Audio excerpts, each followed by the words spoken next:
Young men speaking in the city square, trying to tell somebody that he cares. Can you blame the voice of youth for asking what is true? Yeah, the ones that you're calling wild are gonna be the leaders in a little while. When will the lonely voice of youth cry, what is true? This our world's waking to a newborn babe, and I solemnly swear it'll be their way. You better help that voice of youth find what is true. And the lonely voice of youth cries, what is true?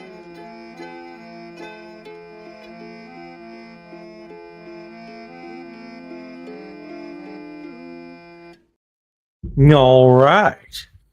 We are back. And I was traveling most of the week. So we're just going to do Muppet Madness Chaos live stream because, yeah, it's appropriate anyway. Because I don't think any topic I could have picked would have covered this freaking week.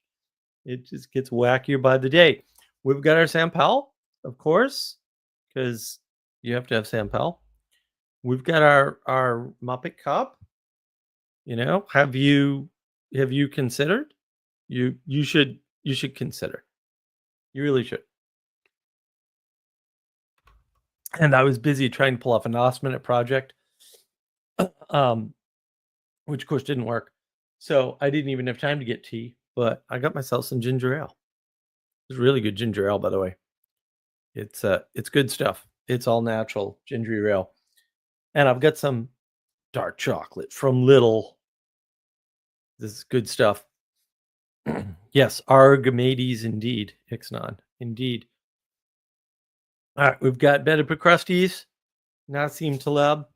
Let's see what wisdom Nassim has for us today. Some pursuits are much duller from the inside. Even piracy, they say. Totally random, guys. I don't know.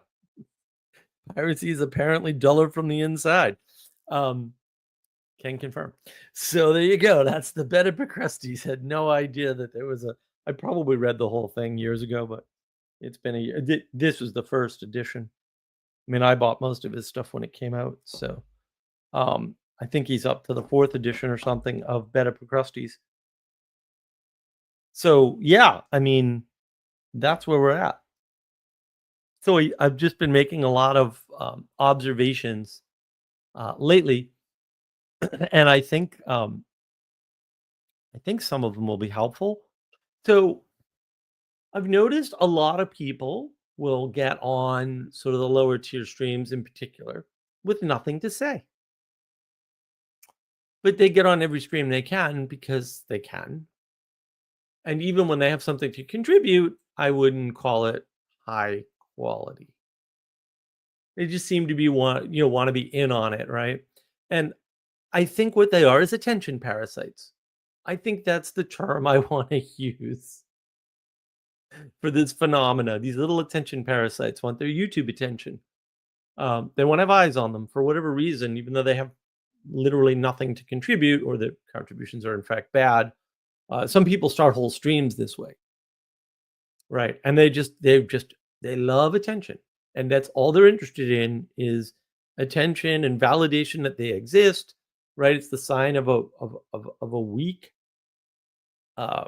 self-identification. It's the sign of domicide, like you don't know where you are in the world, so you want to have a lot of eyes on you, so at least you know you're somewhere, right? And I think that's more or less what's going on there. I mean, maybe it's not the only thing that's going on there, but I think it's a big deal. I think attention parasites are a real thing, and with the ubiquitousness of online video, it's kind of everywhere now. And Yeah, I don't think it's good for people. I really don't. Um, the clip that I was working on is a Blake 7 clip. I actually found it. I just didn't have time to. There's a lot of processing once you find a clip, right? And I was literally doing it with 20 minutes. And I was like, probably not going to be able to do this, but maybe I can find it. So I find it and I clipped it. I got to do the rest of the work to do something with it. But the quote sort of sums up my day. Uh, I can talk or I can work, but I can't do both. And today I couldn't work. A lot of talking, not a lot of working. It's not a bunch of live streams. Jacob was doing live streams pretty much all day. It was a strange day, and I was basically waiting for AI to fail me miserably. So it wasn't a big deal to be in on live chats and keep my project going. But I didn't get to do my clip, which I had forgotten about.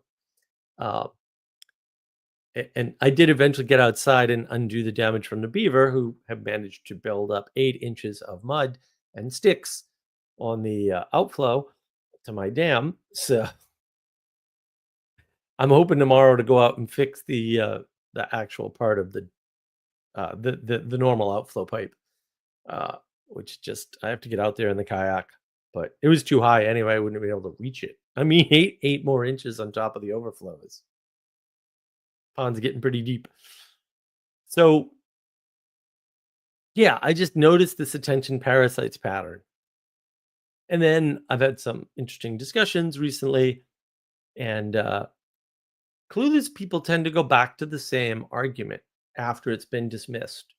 And I think that's part of the problem when you hit somebody with an argument they don't expect that they can't dismantle logically, they revert to their previous argument.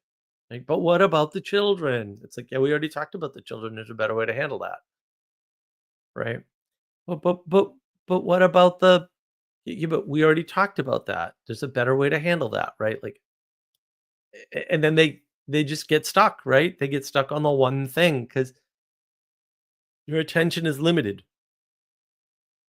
You will go back over and over again to the same thing when you're trapped in a logical contradiction or when your original argument has been dismantled and you only had one, right? You'll go back because you're emotionally attached to your rationalization. So the fact that your rationalization no longer works or doesn't exist or has been dismantled doesn't really affect you, right? And like, I mean, that works for everybody. I've seen Eric Weinstein do it. Like, it's not an IQ thing; it's a human thing. I get very wrapped up on IQ, and oh, if we just logically talk our way through this, I'm like, I don't know what magic you think logic is, but it doesn't do that reliably. So, another good one is an inability to answer questions, especially simple questions. Like I get these things I call easy questions, right? Easy question. What's your definition of blah world? Word rather. And it's like they can't answer it. And I'm like, okay, but you're using a word and you don't have a definition. So what's up? Right.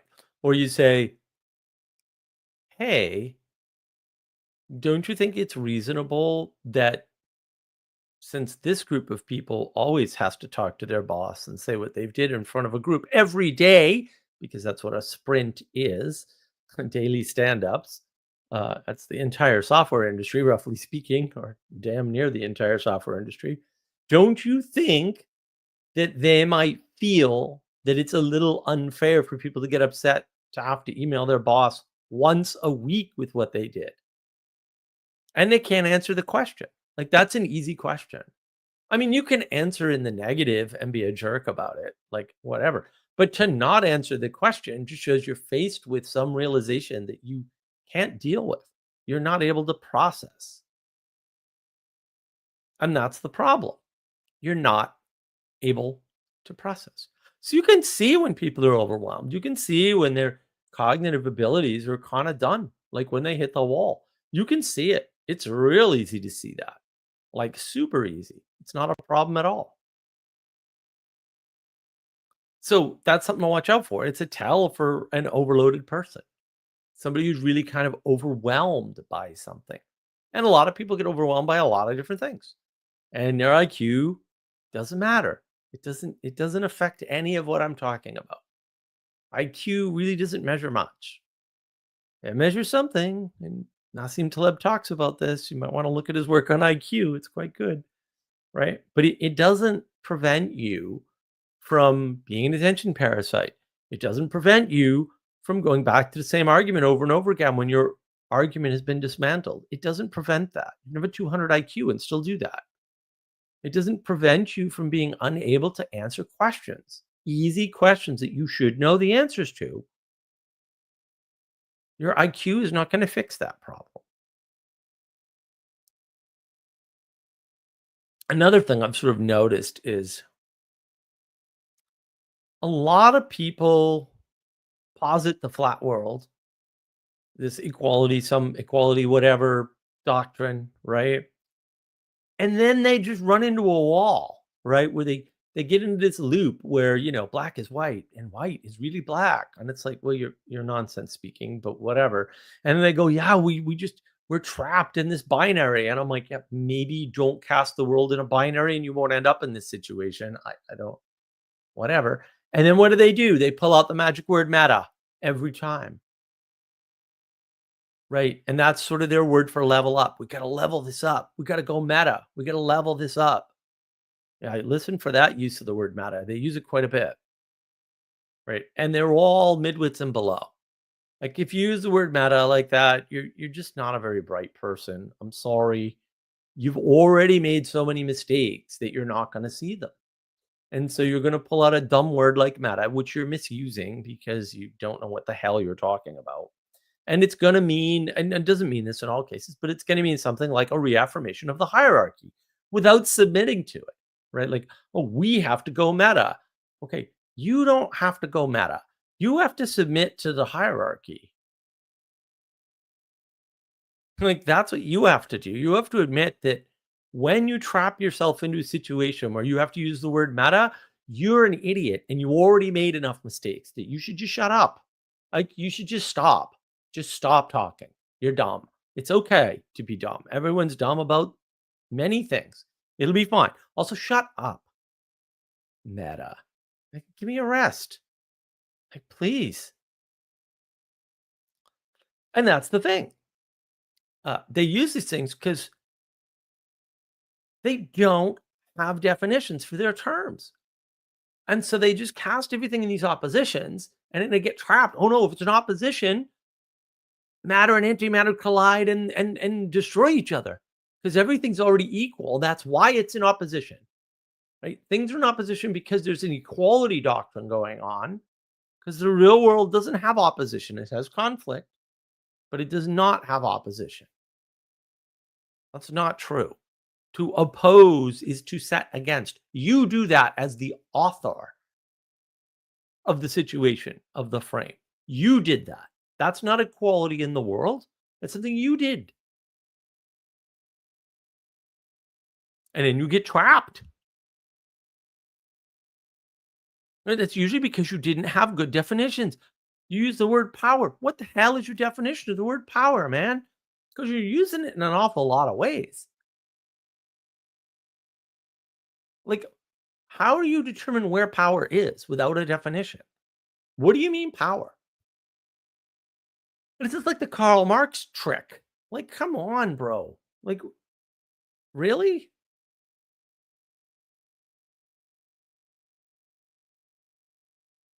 And they just point and pray at the words. And the thing is, it's easy to point at something and misname it. It's easy to point at something and mangle the language. But you're still pointing at something. You're just not calling it the correct thing. Or maybe it's a meta thing because why not? This is not a good way to communicate. And if you don't have definitions for your terms, maybe you don't know enough about what you're talking about to be talking about it. That's a good rule of thumb. Maybe if you can't define your terms, it's because you're stupid and you shouldn't be talking about this stuff because you're stupid. Like, that's okay. Also, you're stupid, so shut up. Like, really? Like, so tired. And the problem is the age of gnosis, right? So I tweeted out the following. In the age of gnosis, we think our propositions are valuable.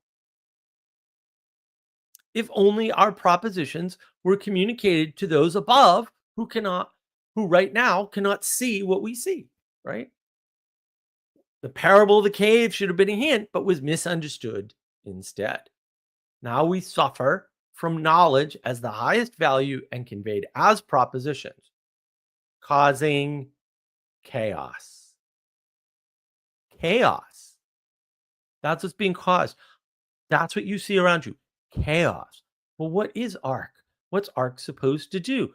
Why are you guessing at what ARC is when Jordan Peterson freaking told you what it was? It wasn't at all unclear. You don't need to guess. You don't need to go, I want to see into the mind of Jordan. He told you what the project was. It couldn't be more clear. He wanted to counter the WEF. That's it. It was this whole project. They have all their smart people think tanking. We want all our smart people think tanking. The difference is they are, at least in their minds, and possibly within the confines of their individual countries, because there's no such thing as Europe, elite. You know who's not elite? Anyone at ARC. They're not in the elite. They're not in that class. Should they be? Different argument. Let's just deal with, like, everybody likes to jump ahead. ARC is designed to counter the WEF, period. End of statement, not hard. That's what it's designed for. That's what he said it was for. That's what they're doing. They're doing exactly what they're following the same pattern as the WEF. Will they change that over time? Probably, maybe. I don't know. Who cares? This has nothing to do with me. I'm not going to ARC. I can talk or I can work. I can't do both. I'm not saying I would never go to ARC if invited. I'm saying I'm not going to seek to go to ARC. I'm probably never going to go to ARC. I don't know why I'd want to go to ARC or what I would say to them, because I think Jonathan Peugeot had the perfect talk at ARC the first year, where he excoriated them for being dumbasses, because they're dumbasses. They're not going to do anything. And this came up, right? Everybody's upset at me for saying ARC has no fruits. How do you know, Mark? Because if it had fruits, I could see them. It's not that hard, right? Like, fruits are the thing that are independent of whatever you're talking about. They're sort of like the thing that's in the space between you and me. That's what fruits are, right? They're not only that, but they are definitely independently verifiable. I can't independently verify anything ARC has done. I can't independently verify anything they think they're going to do, which so far, from what I can tell, is nothing. They have proposed nothing of any value, right? Beyond, well, if we could all just get along in love and peace and have empathy, then the world would be a better place. Whatever, bro. Like, I got things to do. Okay. I don't know how to do any of those things, and neither do you, and neither does anybody else. Those aren't things that are going to be independently verifiable outside of you and I. So we can agree on them in our heads, maybe. I mean, as far as we could tell, we could agree on them in our heads. We might be disagreeing entirely. There's no way to know until it's outside of us. It's that simple. Like, this isn't hard. And the odd part is the basis of science. These guys are all science people. I'm like, basis of science, independent validation. Why can't you do that? Why can't you do that? I don't understand. You're the independent validation guys, and you can't do it. Why not? Why not? And you're telling me? I mean, I got an apology, I guess, which was nice, but it was a public apology. I never would have seen it. Right? Sally saw it and posted it on my server. And I'm like, so you were going to give everybody else an apology to me, but not me. It's a little weird. It's a little weird. Like, I don't know. Like, it's a little like, woohoo. It is. Like, I'm sorry, but like, it's not good. It's not normal. And it's not cool. I didn't ask for a public apology. I didn't want a public apology. don't care about your apology. You're nothing to me. Literally nothing. I don't think about you at all. Right? Like really. Like what is wrong with you? And then your answer is, "Oh, it rubbed me the wrong way because you couldn't have known that." No, I did know that. I said how I knew that, and I'm still right about that. ARC has not produced anything. And maybe Jordan Hall will produce something as the result of ARC. That I can believe. I don't put it at high odds.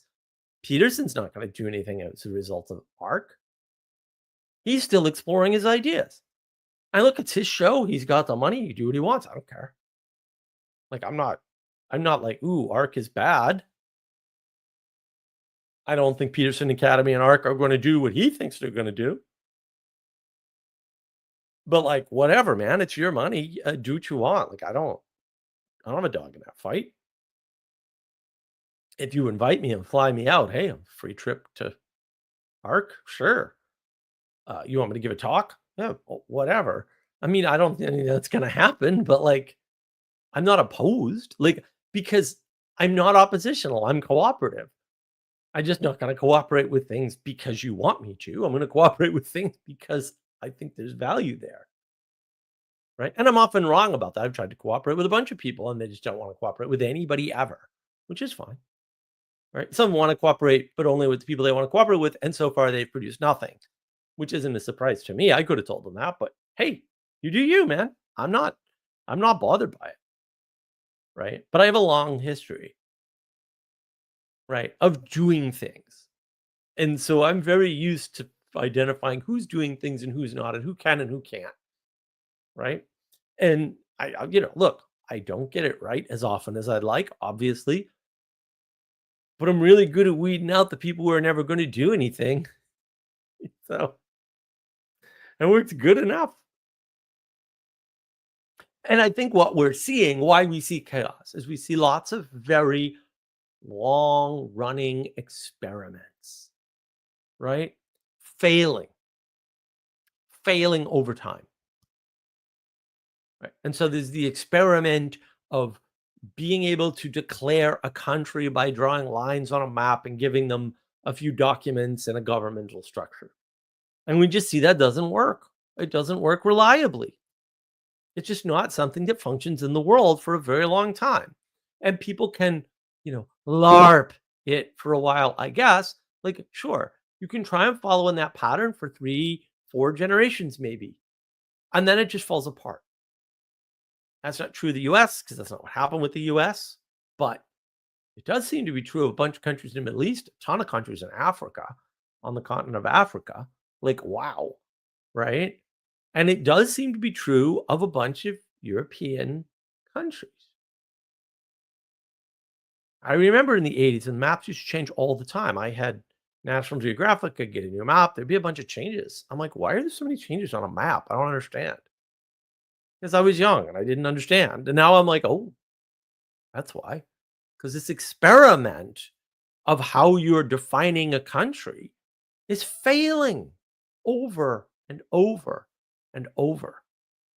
And you keep trying again and again and again.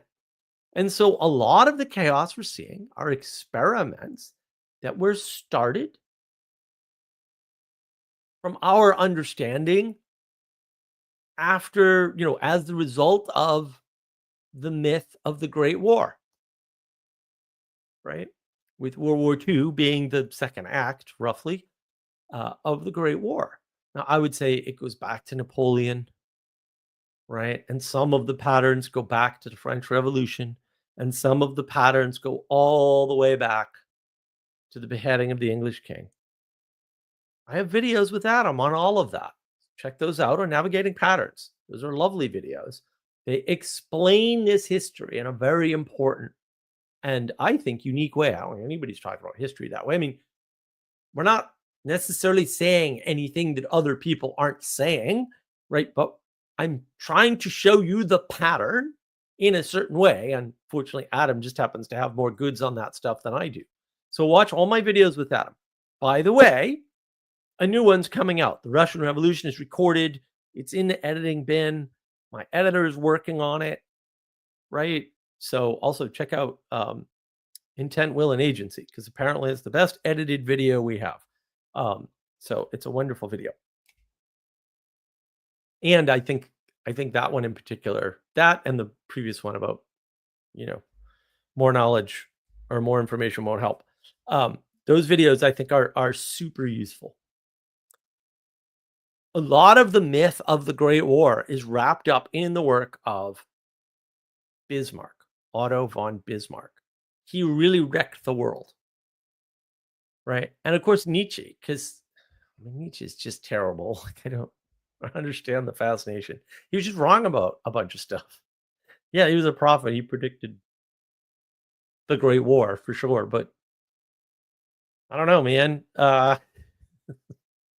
Everything else he said was wrong, so might be a hint. Um, what do I know? Simple observation. And if you got enchanted, whatever you get enchanted, that's fine. The war really screwed us up as a peoples, right? Because it represented a bunch of confirmations, right, to the people that were there that these certain new things can work, which were wrong, by the way. None of that was true. 0%, right?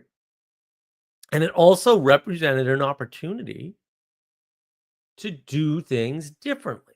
And this is why I get very upset, actually. People that say the American empire. I'm like, what definition of empire are you using? Like, I just gotta know. Like, I'm just freaking curious at this point at how crazy you are. Like, seriously. Like, I just want to know what is the depth of the psychotic break you have to call America an empire? Like, what is your standard of like, where is the conquest? Just let me know. I'm right here, bro. Like, you do realize we physically occupied all of Europe.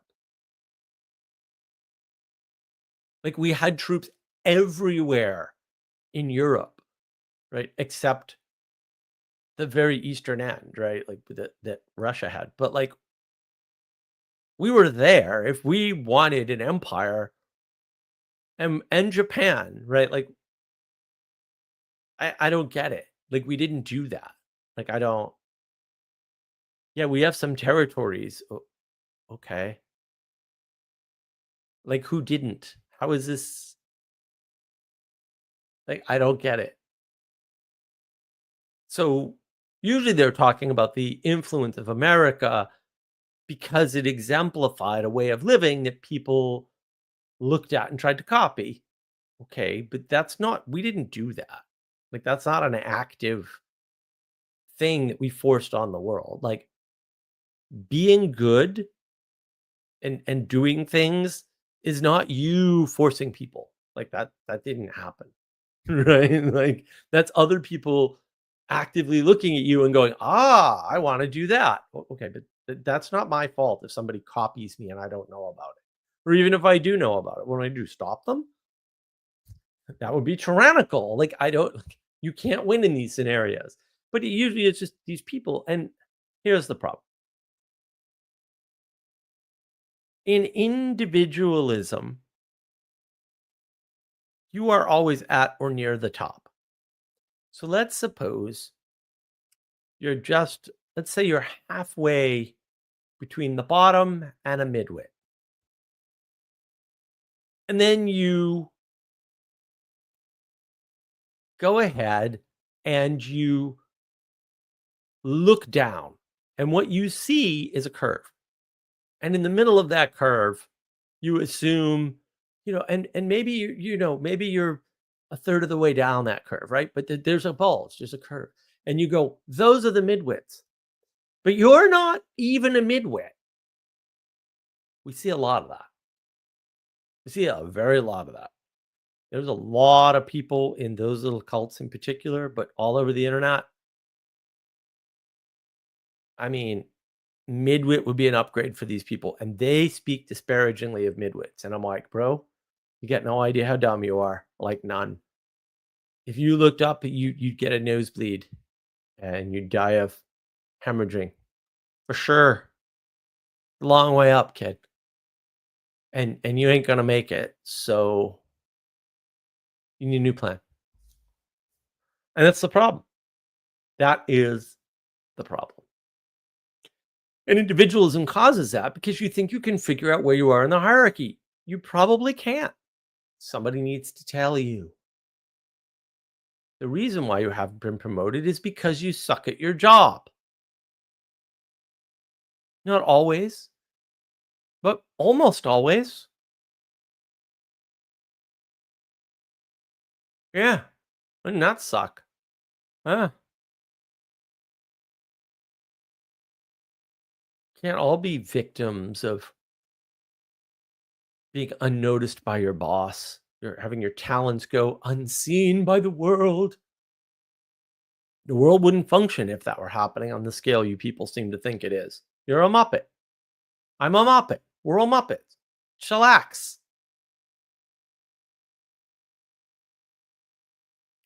And that's the problem. People really think they're much higher up the ladder than they are, and they think they can determine that. You cannot determine that. You don't know how dumb you are compared to Jordan Peterson. And there was all this talk too about like, well, ARC, how do we participate in ARC? You don't participate in ARC. It's not for you. You're a retard. Relax. You can't have discussions on those levels. You're stupid. Like, sorry. And you don't need to. You need to talk to the people you can reach. That's kind of the whole point.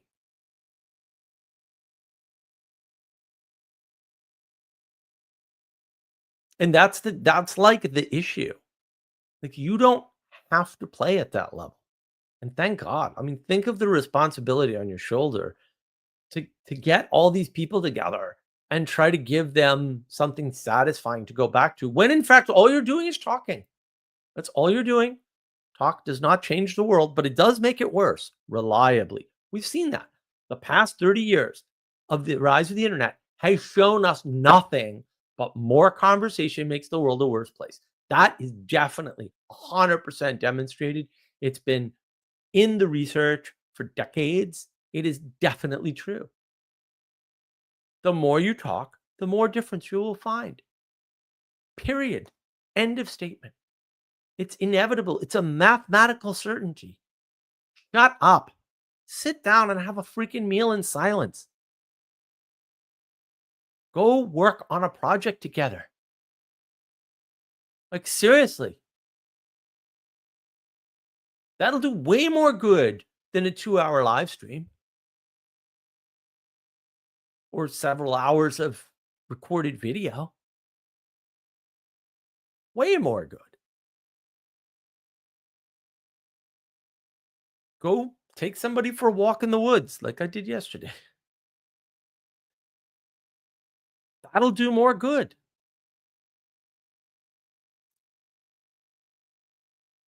And that's the issue. Like, nobody wants to do good in their neighborhood for the family and their friends because either they think they already are or already doing enough, or it just doesn't give them satisfaction because they want to be seen and heard and validated by Jordan Peterson or something. It's like, go away. Just do the good that you can do as close to you as you can because you can do way more good there because you have more control there. You have more influence there. Focus on that. Stop focusing on freaking Ukraine and Israel and the Middle East and Syria and Germany and the fact that the UK doesn't have free speech and yet their elites are retarded and seem to think that it does. The most surprising thing I heard today was an elitist Brit saying, "Of course we have free speech. We don't have a free speech problem in England." I'm like, "Do you have a newspaper?" Because I've seen the British newspaper. They seem to be arresting people for speaking.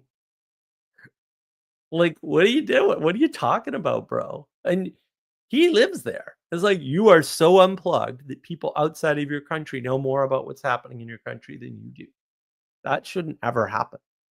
And that's part of the problem. You can distract yourself with Ukraine forever.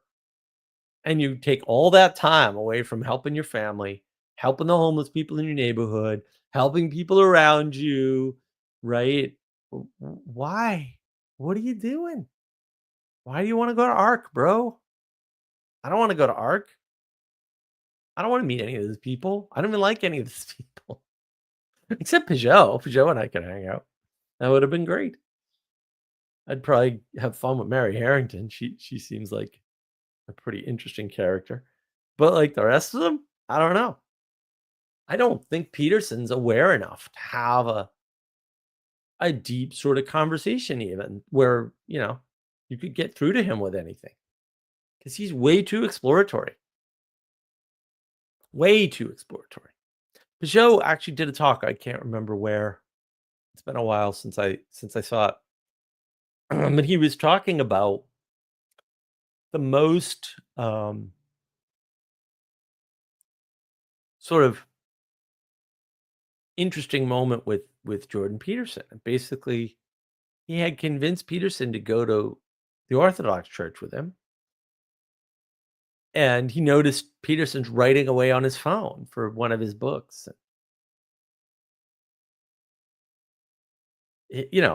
Obviously it disturbed him. Like, we're at church. Like, you don't like pay attention. Like, you're here to participate. He was writing a chapter on participation, and he interrupted Jonathan's involvement to show him that. And he was just like, it's the most Jordan Peterson thing ever. Yeah, he's kind of caught in the clouds. It's kind of stuck in his head. If you could talk to him, do you think he'd register your words the way you think you spoke them? The way you wanted him to? Because I don't think he would. I mean, I hope I'm wrong, but it doesn't look that way to me. I've been around him a few times. He doesn't seem horribly plugged into what's around him. Intimacy crisis confirmed.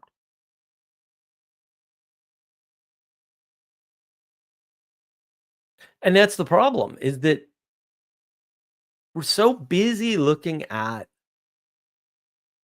I want to call them weird, ephemeral, unimportant patterns. Like the meaning crisis. And I'm like, it's not wrong, but it's not helpful. Because the meaning crisis has a cause. And that cause is the intimacy crisis. Now that's helpful because meaning is closer to the material realm, and intimacy is way closer to the ethereal realm, the spiritual realm, the realm of quality. We don't have the quality connections we require to manifest and participate in meaning that is available as the result of having been born into a pre-existing creation. It's that simple. Now, addressing that is hard, but the problem statement is that simple. And you can dig a little bit deeper and say, okay, because we can't inform the world poetically anymore, or at least many people can't, they see linear and discrete patterns. They say things like, well, the education system, or we're already screwed up. Right? The word education is very hard to pin down, unless you're me, then it's easy. The education system has failed our children, and now the generations have grown up, right? And then it's like, well, yeah, but the parents played a role, right? And then part of the pushback for homeschooling is that if the education system's the problem and you have homeschoolers, you get a fundamental contradiction in your flat world. Like, either you have to admit that everybody that was homeschooled is fine and doesn't suffer from the problem, which actually I think is almost certainly true, by the way. Different discussion. Or what you've said is wrong in a different way.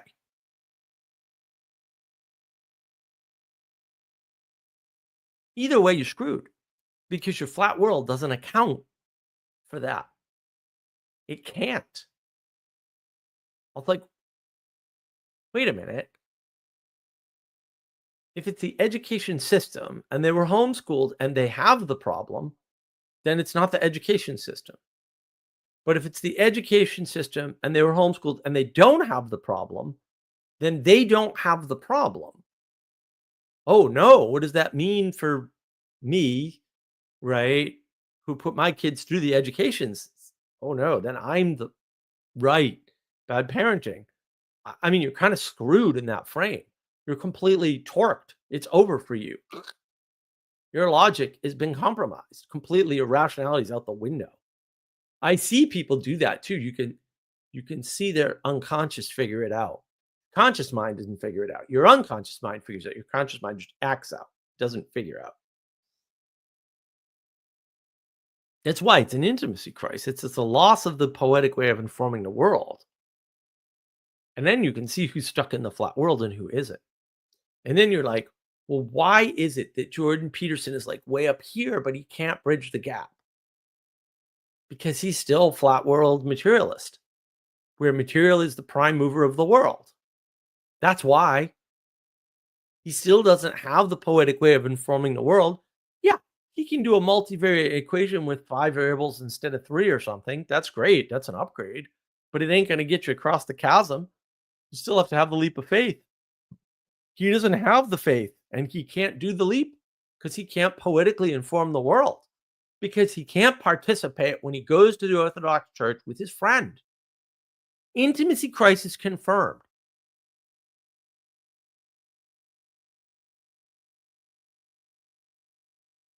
It's that simple in some sense. These are not easy problems to address, but they're easy problems to identify. How far back does that go? Well, again, we behead the English king. I mean, we can go back to Henry VIII and destruction of the monasteries, right? Because that sets off a different problem, which is somebody has to take over the job the monasteries were doing.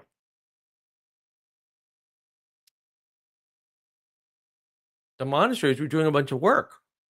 Where did that work go? Oh, it went to the government.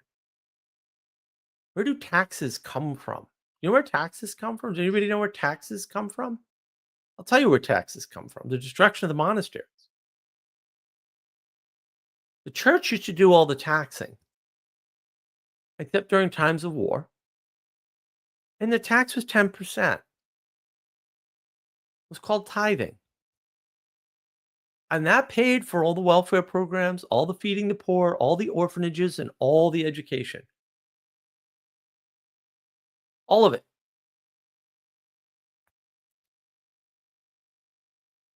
And the government's taken all that over. And they're bad at all of it. No surprise. Governments don't care. You can't pay people to care, but you can pay caring people. Well, the church had a better system. It wasn't perfect, because nothing's perfect, but like this, the sun rises in the east. Like, I don't gravity. Like, what are we saying? We can look at what's better. That requires judgment. You're not supposed to judge. Oh no, you have to judge to act. You've been judging every action you've ever taken in your life. Not supposed to judge. What a ridiculous thing to say. If somebody says that to you, you should probably hit them.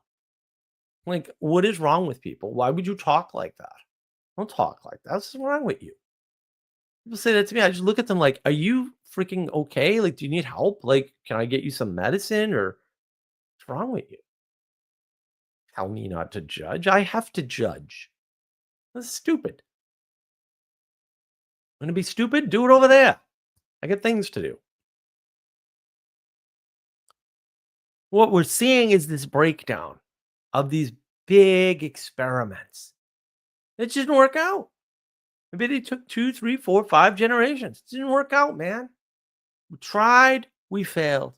The European Union, dumb experiment, going to fail. What is the European? It's another one. What is the European Union? They told you what it was. This isn't, you don't have to reinvent the wheel. Like, everybody knew what it was. They wanted to compete with the US. In a materialist world, the way you compete with the US is you have an economy roughly the same size, and our population roughly the same size. Now, even in a materialist frame, that's so wrong, it's laughable, but we'll just set that aside. That's what they said at the time. You can read the documents and the articles from back then. Like it's not that hard to figure this stuff out. You could go look instead of trying to derive it from first principles in your head, which you don't have and you can't do because you're dumb. You can just read what these people were thinking. You can go read Bismarck's papers and say, "Oh, look at all this stuff. This is what he proposed. This is what we're doing. How interesting. Maybe we shouldn't do that. Maybe Bismarck was retarded. Maybe. Maybe he was right here and wrong there. Probably." And we haven't done that. We haven't used our discernment, probably because we've destroyed our judgment. And when you destroyed your judgment, maybe your discernment suffers. See, my live streams are over a year old now. Discernment, judgment, and action. 3 different live streams. You have to watch the whole thing. You can just watch the monologues. Someday we'll cut all the monologues and put them up as videos. That's a big project, though. We need massive motivation for that. But maybe we'll do that someday. Maybe navigating patterns, we'll get all the monologues like separated out so you can watch them separately. But I think that's really, we're missing discernment. And we're missing discernment, just like with my stupidity live stream. You should watch that. It's a good one. We can't be charitable to other people. You cannot be charitable without discernment. If you're not judging people, you can't judge who to give your charity to. And when you can't judge who to give your charity to, people will tell you who to be charitable to. And they may not be right, or they may be evil, because in most cases, they're evil. Because they're trying to tell you what to do when you should be the one to allocate your own charity and not listen to other people about it.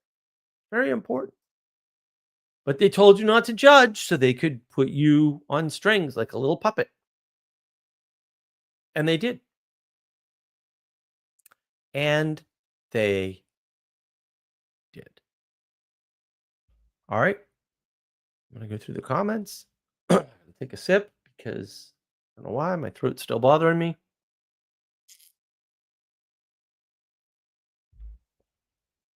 What do we got? Ixton. Feelings don't care about facts. Yeah, I think Ben Shapiro had it backwards. Yeah, I mean, your feelings overwhelm you and you ignore facts. That's why when people are like, "Oh, we just need rationality," I'm like, your rationality is the most easily overwhelmed thing that you have, like by far. I, I don't like. I really don't understand. Like, somebody asked me the following question actually recently, right? They're like, "How many papers in academic journals have you read?" Well, I don't know. Probably not 50, but close. Silence, right? Because everybody assumes I speak out of ignorance. I'm like, bro, I am the least speak out of ignorance person you're ever going to meet in your life for real. I mean, if that's your assumption, you can do that, but like, I'm going to be right and you're going to be wrong every time you make that mistake. And you will make that mistake every time for sure. I will tell you when I'm uncertain. I will let you know. And I may miss once or twice, but you won't be smart enough to catch it anyway. So I ain't worried about it. How's that? Is that clear? Young God says it is meta to say meta. So meta. That's the problem with the word. Ixnon. Oh, Lynn, rather. Lynn, yeah, it's all BS. Well, that's true. What else we got? Why can't I read today? Oh, I know what it is. I got to readjust my eye. There we go. Okay. I keep forgetting this is blue, and that really like throws me off sometimes when I.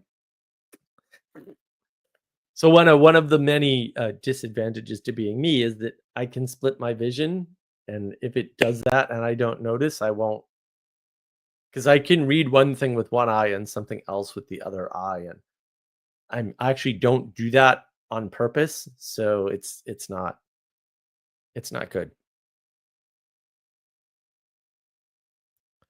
The young God, after you read my meta comment, Mark, I understand that you said it first. I was watching, dude. I understand that. Ixnon, there's Ixnon.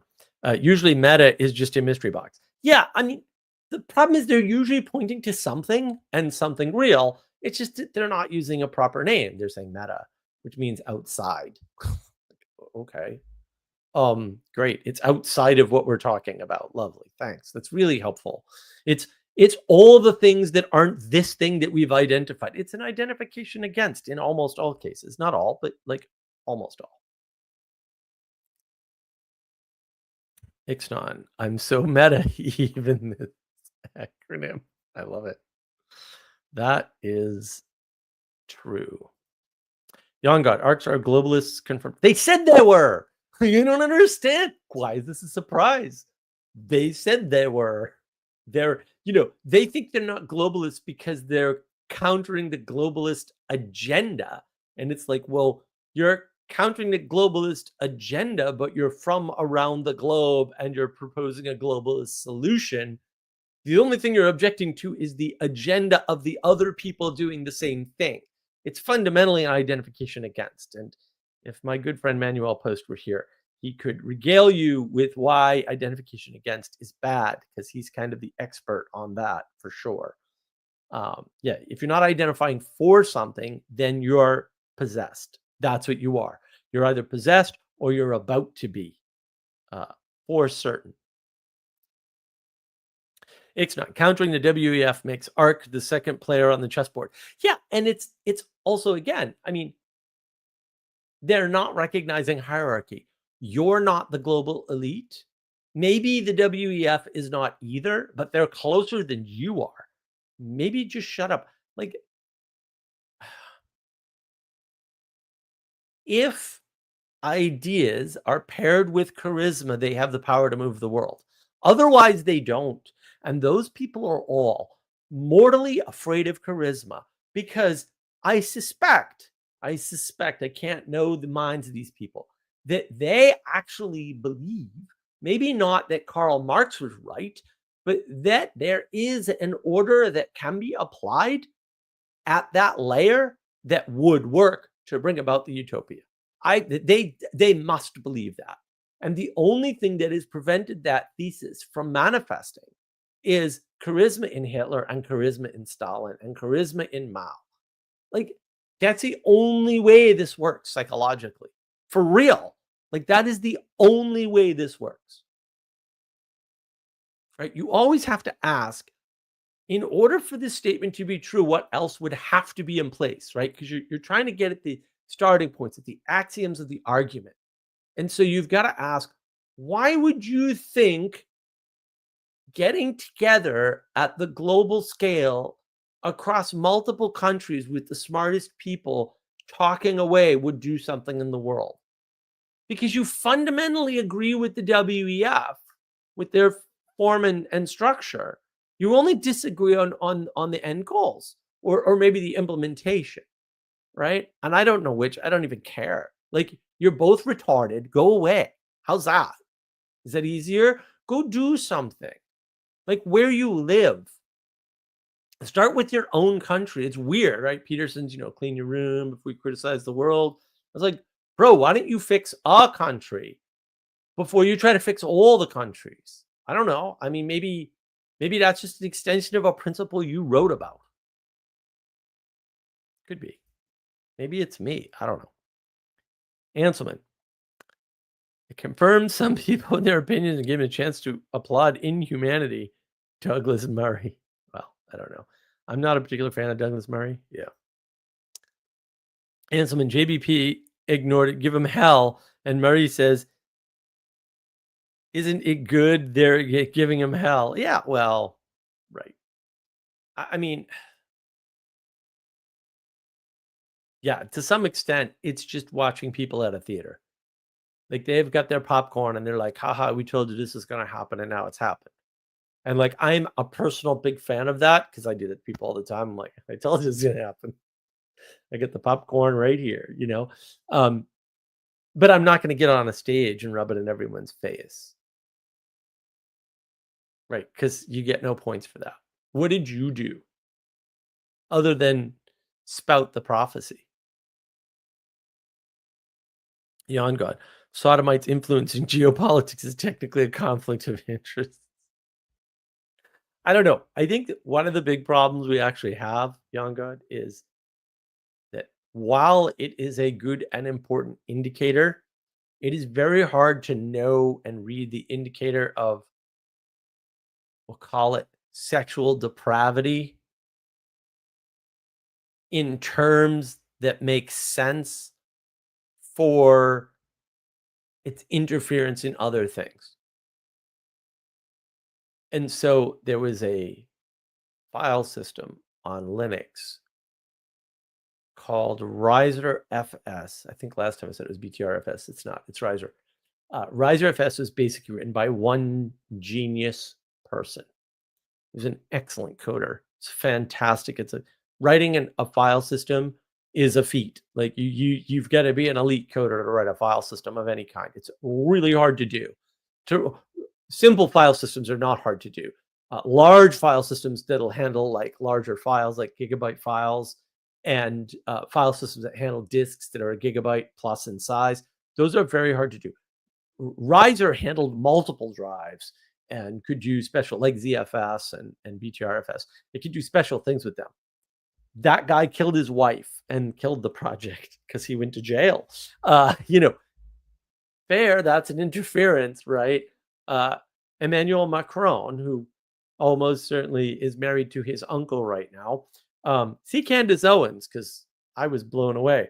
I was like, oh, well, there's conspiracy theories, and then there's the truth. And yeah. So also, that's actually the proper way to use inference and induction. She actually does it correctly. I particularly care for the circuitous way that she did it, and like that took a lot, and it's very confusing series actually. But like also that is it's not improper. Other people do improper inference. She's actually doing quite good inference. Right? Like if this were the case, you would just do X. That is a very good way to figure out when people are up to something. As it turns out, if you go through extra effort, chances are you're hiding something. So those things are indications of a problem. But I'm not sure cheating on your wife means you'd make a bad leader of a country. Maybe cheating on your wife while you should be running the country, which I was very much against when it happened, that's a good indication that there's a problem. But having an affair and these are not good indications that you're going to be bad at your job, or that you're going to do bad things with your job, right? But yeah, I mean, doing the bad thing instead of your job or during your job is an indication that your depravity is going to corrupt your work. I think that's fair. The problem is we have not drawn that line, and we had a chance when Bill Clinton was in office and we failed miserably. Right? And then they were talking later on in the 2008 housing crisis about these I forget the term now that they used, but these moral contagions, basically. And I was like, yeah. And the 2008 housing crisis did manifest that, but it had manifested in Clinton, and that's the thing. Young God, this is all a big Zoroastrian conspiracy. I blame Iran. You do that. We'll wait here. Anselman, King Charles I is commemorated as a martyr in my circles. That's because he's a martyr. And it should be in any circles. And in fact, if you identify people in whose circles King Charles I is not commemorated as a martyr, you should probably kill them for the good of the world. I'm just saying. Young God, Peugeot smarter than Nietzsche confirmed. Well, low bar. Yes. Look, Peugeot, JP Marceau, and myself, and Mature, of course, proof that the French Canadians are God's chosen people. I'm just saying. Anselman, it has been actively promoting things that are not good. Okay. No, the American, quote, empire does not promote things. People see what we do and they follow them. And that was my point, is that there is no promotion involved. And when we get involved, That is typically because someone needs to do something. And because Europe has never recovered from the Great War and probably never will, that left us and Russia. Now, for a very long time, Russia was the bad actor because the difference between Hitler and Stalin is how far left you are. That's it. Hitler was a fascist. That's a leftist ideology that, I think Carl Benjamin was right. Fascism is honest socialism, right? And so when you're fighting evil ideologies that are morally bankrupt and destroy religion deliberately because they have to, because otherwise they can't function, you should fight that around the world using whatever means necessary. And it's too bad we pulled out after we won the Tet offensive, but also stupid things happen. So that's all I have to say about that. The Zealot's Den, David, good to see you, sir. R, mateys. R indeed. RJ is a midwit and he's proud. Okay. I wouldn't necessarily put you at midwit, RJ, but you can be that way. I would suggest that you do more. We could always use your help. Young God is a figment of Mark's imagination. Confirm that. Yes, I am. RJ, WEUP is a horribly uncatchy acronym. Mark, someone should participate on that. I agree. How about WECUP? Okay, whatever. I guess we can do that. Young God, we is the original psychological operation, guys. Let's not forget. Well, we is a cleverly manipulative term in many cases. Try grammar. Yeah. Anselman. Anglicans did eventually put right some of the bad things done in the name of Reformation. Probably they're all heretics. Burn them all, I say. I'm still going to go with that. Anselman, we did bring the monasteries back, albeit on a smaller scale. That's fair. Yeah, I think again the problem is it is impossible for some reason to just explain to people, look, I understand your fears about corporations taking over governments. That horse left the barn a long ass time ago. That's the beheading of the English king and the largest corporation the world has ever seen. And no 5 corporations today are as large. The East India Company was a ginormical corporation. And that is how Parliament came to be. Period. End of statement. Corporations already took over a government. The most important government in history, by the way, which is not the United States government, oddly. And that's weird for me to say, but also completely true. Right? So, horse, barn, gone. You guys are all complaining about something that already happened. We already know what happens when corporations take over governments. It's called the fall of England. Also, the rise of England to some extent, although a lot of that was momentum. England already had an empire that was growing, right? And the East India Company comes up in the middle of that expansion. So the way to look at it is to say the world's expanding. Into that expansion, things grow, right? Power vacuums are real. Power vacuums happen when you expand your influence, not just when something goes away. Oh, right. Add a little dimensionality to these things, the world makes a lot more sense. Of course, then you get overwhelmed because you're a Muppet, but I don't get overwhelmed, so that's your problem. Ixnon also see the monologues on success, failure, and mediocrity. Oh, that's a good tip. I do have to compile all those. I need to get, there's a tool on petersonsphere.com and that needs to get fixed. And once that tool is fixed, I can run some queries on my talks and on the live streams in particular. Anselman, gonna brew a Darjeeling tea, keep me awake for a little bit more of the stream, but can't stay Corsa. Okay, I understand. Young God, for a dyslexic, being able to read from either eye at the same time is pretty amazing. It might be causing my dyslexia, so I don't know, man. Cassandra was a reference to NSA leaks. Young God, I don't know. There were NSA leaks. I must investigate. There's always NSA leaks. Who cares?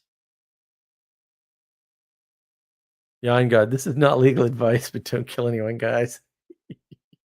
I don't know, man. I'm kind of there. I've been there for a while. Ixnod, I'd say God has blessed the French Canadians for repenting of the Parisianness. I like that. I'm going to steal that and not credit you. That's pretty good. That's pretty good.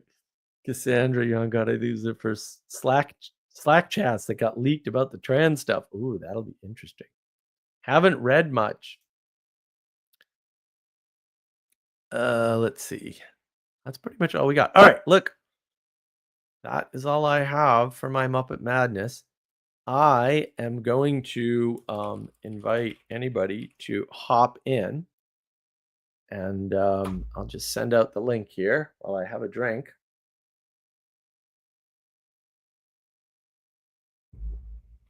If you want to talk about any of the chaos going on, and there is a lot of it. I mean, I don't know. This public confession thing really bothers me. Like the Protestant Reformation really destroyed a bunch of stuff. Public confession is the worst idea I can think of. Like, why do you even want that? And it was the Irish who pioneered private confessions, by the way, even in the Catholic Church. So RJ insisted he's a no on killing. Well, that only works until they're killing you, RJ.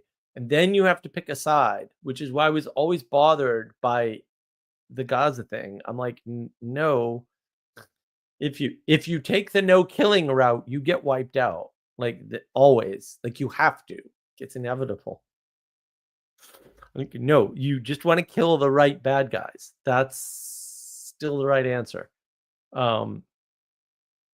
That's part of the problem. Like it's weird, right? I'm like, what part of the Bible are you reading again? Because I don't understand. I literally don't understand. Like I don't. There's killing all throughout that book, man. Like it's everywhere. It's very specific too. Like that's the problem. My first mate is back. We're back. Ansel, you're back. It's good to see you, sir. How are you doing? Good to see you too. Oh, I've been good. This has been a good week. I mean, I mentioned briefly earlier, but yeah, it's been a much better week. Complete and total chaos the preceding month, but I have now sort of absorbed that chaos, and then everything around me is more or less doing fine. So it's I am the only problem remaining. So. I see you have been busy editing, which I appreciate. I have. And since you're here, so here's the plan I sort of came up with. In the chat, of course, can weigh in as always, but the plan I sort of came up with was 12 Rules for Life, the practical book club in 6 weeks. So you do 2 rules every book club meeting. That's what I'm thinking of. I haven't laid any of the groundwork for this partly because I want to finish what we're working on. Right. Got to do that. And then I got to sit down with the book and actually do some hard work. And then I have trips coming up. I'm probably going to try to travel like every month for a while. Oh, good idea. We'll see how that goes. Yeah, I have some trips coming up, but yeah, I got to get out to see Sally and stuff again. So we're going to do that.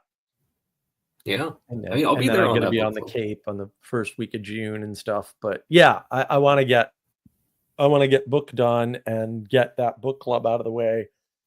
So you think 6 weeks and you do 2 a week?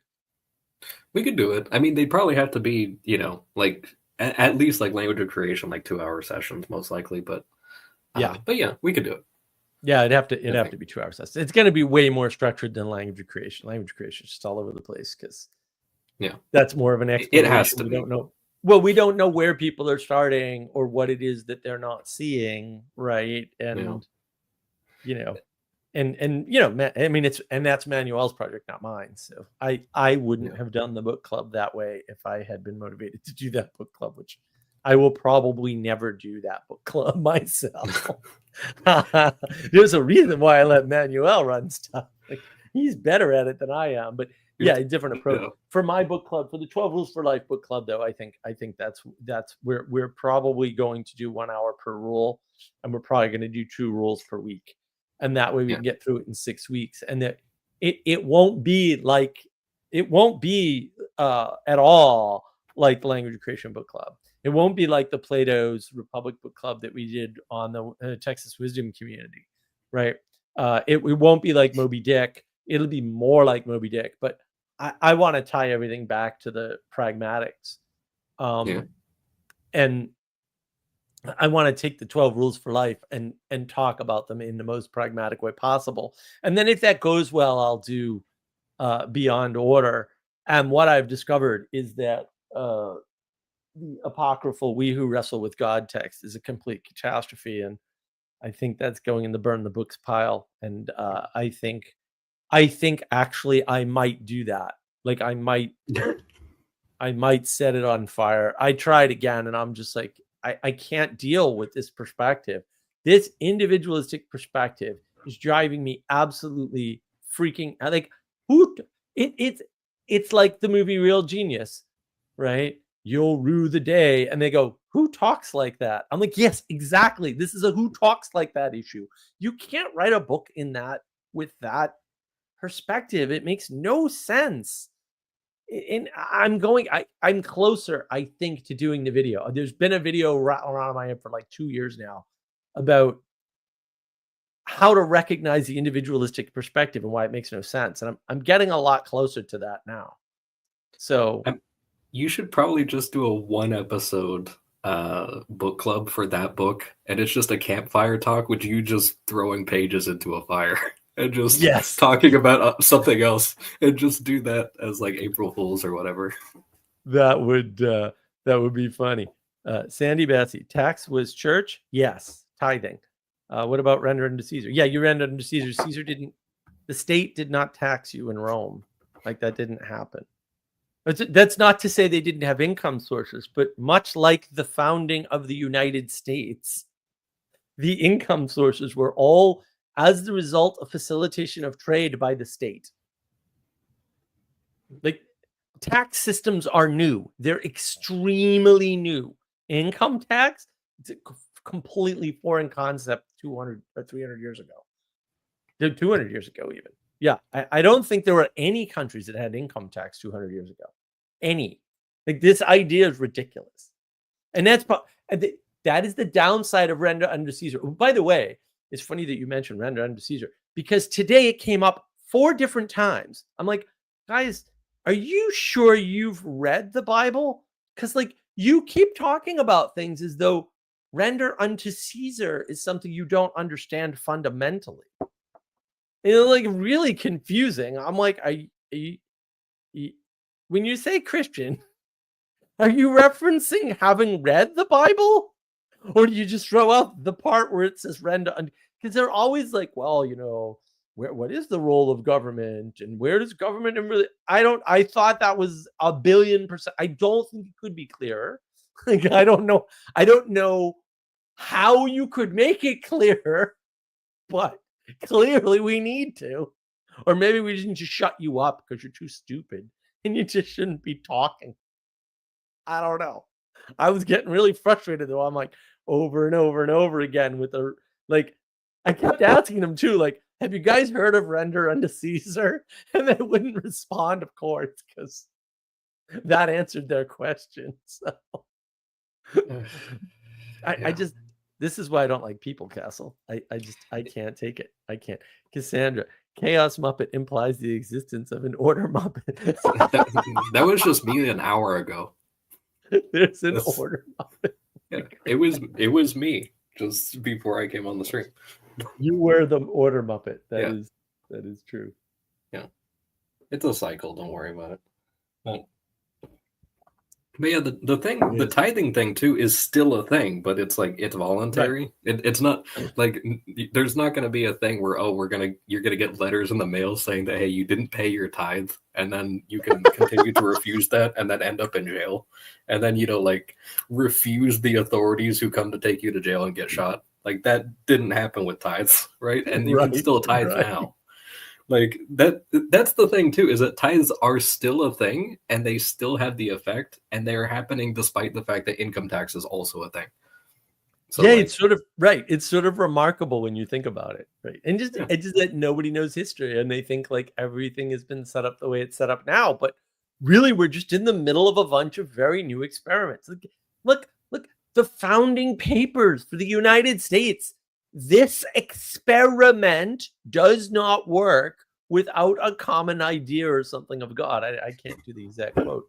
Like, it's an experiment. The United States as a country, as a nation, it's actually a nation, I think, not a country, but whatever, is an experiment. We're in the middle of it to some extent. Now, I will argue, I will die on the hill, or at least fight on the hill until I die, that it was the most successful single form of government, including Rome. I might be wrong about that. It's very hard to figure out. You have to draw a bunch of lines. Like, how many times did Rome change governments, right? Because, yeah, the Roman Empire survived, but it actually went through a bunch of governmental transformations over time, right? All the way up to dictator. Like, dictator was the end, right? And then dictatorships. And I think Plato understood this, which is why he wrote about it the way he did in the Republic, although that would take more study on my part to prove. But I think the Greeks sort of understood this, that a dictatorship is not a single stable form of government, right? It's just a a cycle of submission, right? That happens at that layer of the hierarchy, right? Because Plato's Republic is really about 5 cycles of changes to hierarchy, changes to the configuration of hierarchy, right? So you've got the oligarchy and the tyranny and the democracy, and I can't remember the other one, right? But they cycle, and one goes into the other, and really the Republic is just describing that process.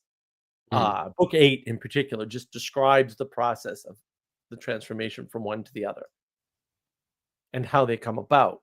So I don't consider those, we'll say, types of government the way we talk about them, because again, all of this is coming out of mostly the German and somewhat the French, quote, philosophical, although it's more the sophistic tradition. And that's a real problem. By the way, Lantern Jack, see his YouTube channel, Dr. Lantern Jack, just put out a new video. It's quite good. Everybody should watch it. I've got my questions for him. One of these days I'll get on his podcast or drag him on here or something. But yeah, I think that those, if you believe that we're sort of following the blueprint set out by Nietzsche, or a combination of Nietzsche and Immanuel Kant or something, none of them had anything to offer. So no, we're not. Then I can understand why you want to play the same game and like fix it. Because that seems to be what things like ARC are trying to do at some level. We're going to fix the philosophy behind this, and that's going to fix the thing. And I'm like, like philosophies are observations of things. They're not the prime movers of things. Like, this conversation will not save the world. It won't even change the world. It's just a big fat freaking waste of time. Yeah, that was before I even knew. It was like right around the time that ARC got initially announced, or they were about to do it, or something like that. I saw it was back when I was still using Twitter on occasion, and I saw it was Matir had actually been asked, like, "Hey, what do you think of ARC? Are you going to be on that?" And he was just like, "I'm not. Don't even get that anywhere near me." And I was like, "Okay, like that's all I need to know, because if that guy Yep. is like, nope, I made the right choice living in the middle of the forest." Don't call me. It's just like, okay. He's building a yurt in the woods in Canada, the least Yeah. livable place on the planet that has Yeah. any amount of people in it. And you're like, Attending- hey, you want to come to ARC and manipulate the global order? It's like you're asking the wrong It's guy, like, buddy. yeah, even if it was an opportunity just to be warm for a few days, he still turned it down. And it's just like, yeah, that's more than enough for me to feel like sufficiently informed on it. Oh, hold on. What is all this? RJ, at least ARC mildly implies a flood of some sort. ARC is the flood. Mm. I mean, this was the complaint that was being made on the live stream earlier, CBAX's live stream. Like, how do we talk to the ARC people? It's like, all right, let me explain something to you. You're a moron. You have nothing to offer them. I'm sorry, but like, you really don't. Like, you guys are really stupid. I hate to break it to you. They wouldn't even understand the words you use. Like, they really wouldn't. Like, you just use a bunch of crappy jargon and you don't do it well. And you think you're using their terms their way and you're not. And you don't even recognize that. And I'm very sorry that that's the case, because you could do a lot of good in the world if you just freaking know your role and be the best that you can be at that. Ah, so frustrating. Ixnon, is fixing the philosophy something like fixing the emanation? It's a good observation. Also, I think you set me up, but yes, which I do appreciate at some level. Yeah, I mean, they're trying to fix what if they're right, like if the philosophy of Nietzsche and Karl Marx is driving the world order, or the WEF, for example, right? And it seems like it may seem that way, but that isn't what's happening. But whatever, it may seem that way. Then yes, having a better philosophy works in the free market of ideas, right? Unfortunately, there's no free market of ideas. That's a dumb concept. And they're wrong about that. Like, that isn't what's happening, right? Marxism is easily recreatable by any 3-year-old. I mean this technically. I'm not being hyperbolic. I'm telling you, if you talk to 3, 4, and 5-year-old children, they will quote Karl Marx, obviously not having read it. Why would that be? The only way that's possible is if Karl Marx's ideas are so childish that any child can reproduce, not any child, any precocious child can reproduce them. Yes. Same for the postmoderns, by the way. I'm just saying. Cassandra, Mature's lore is gonna go hard one day. Yeah, pretty much. Castle, why are you commenting there? You have the power of the microphone. Hype for the general judgment day just to catch up on Mature lore. Yes. Oh, of course, it doubles everything you say. Mature lore. The RJ like that. So yeah, I mean, I don't know. It's just weird to me that all these people want this flat world where they think that they're smart enough that if they talk to somebody who actually has a high IQ and uses words precisely and accurately, unlike them who can't define any of the words they use, that somehow that's going to make a difference. And it's weird too, because PVK has gone over this a number of times. Like, he's done whole videos where he's like, I will not give your book to Jordan Peterson. I will not pass on your manifesto to Jordan Peterson. Even if I could, and I can't, because it won't work. And you're just being stupid, basically, although he's nicer about it than that. But like, I'm not inclined to be nice about this stuff. And I think that because you're not judging people, you cannot be your brother's keeper. Like, you cannot. Because you're not judging your brother. Like, how are you supposed to keep him? Like, I'm just like, are you sure you read the book? Like, you didn't even read the book. Maybe you shouldn't try to read the book. Maybe you should just do what your damn priest tells you. Go to a Catholic church. They will tell you what to do. You don't need to read anything. It'll be fine. Like, oh my goodness. I'm gonna lose it, Castle. I'm gonna totally lose it. But, it is true. Like, literacy for many people seems like it's actually a disability, unfortunately. And like it's unfortunate because like I've encountered people who were actually illiterate and they got on pretty fine. You know, there was there was one time when I worked at a call center environment and I got a call from a guy who was illiterate and he was living somewhere off in like some remote part of Maine, you know, and he had a girlfriend or wife or whoever who could read, and like this was an intelligent man. He spoke very eloquently, but he just could not read or write. And so what we wound up doing is I needed to give him a phone number. So we wound up doing it like, tally marks, and it was a long process, but he was super kind and everything. We figured it, like he understood all the stuff. He didn't even have numerals.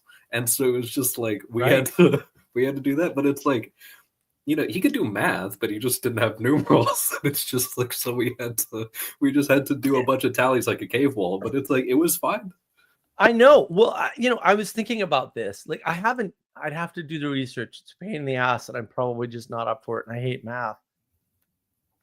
How many of the great mathematical breakthroughs were done by illiterate people? And I mean, to some extent, yeah, we could make the obvious leap to Good Will Hunting, which is obviously one of the best movies ever made, aside from being set in Boston and being brilliantly written. By Matt Damon, no less, who would know because he grew up in Cambridge, so that's close enough. Like, there are a bunch of mathematicians that were like living in the jungles of India or wherever who made all the good breakthroughs for math. Right. And they were effectively illiterate. And of course, we've had Elizabeth on here, and she's like, yeah, on this island, these people are illiterate and they don't even have any books and they haven't read any books. And they're really smart and they work with their hands and they're out in the sun all day and they built the staircase themselves. And then when the engineers came in and built the staircase, now it's wrecked. It's like, well, yes. And I had this it hurts people's spines too, right?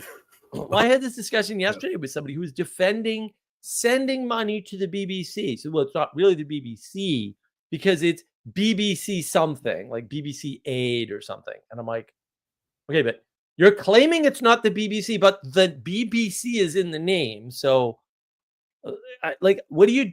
I don't understand why you're speaking this way. This is a really weird way to speak. It's like saying a front door isn't a door because it isn't just a door. It's like, but the word door is in there for a reason because it's a door. Like, I don't. You can't use the letters BBC in that way and then claim you're not part of the BBC at the same time. Like, that doesn't work. I don't know why I'd have to say that, but I feel like in this case I failed to like go into it because I was just like kind of in shock. But the argument was, but they're sending radios, solar powered radios, out to people in Africa. And I was like, okay, why can't we do that here? Why do we need to send money to England to do that? Like, I don't understand. Right. Oh, well, they already have the people and the stuff. Oh, okay. But why do we have to do that? Why don't we do that directly as the American people? Why are we paying Brits to do it? Right. Oh, well, and then the radios, like, people can take classes. And I'm like, what? Oh, yeah, we can increase the literacy. And I'm like, okay, these people are so poor that they don't have electricity and they don't have access to radios. And your argument is that they get classes for literacy, which is bullshit, by the way, on the radio. I mean, listening to radio is not going to help you read. I don't even know why this was said, but whatever, that's what was said. And I said, and I had to eventually say, arguments for education will not work with me because I'm not educated. I didn't go to college. Like, college would have bored the shit out of me, so I didn't go. It's that simple. Like, I don't buy education. I think it's all a psyop, right? You're talking about formation, not education. And then I had to ask, why do they need to know how to read if they're in a third world country and they're literally just like growing crops in the middle of the desert or whatever, which, good for them. Like, that's fantastic. Amazing.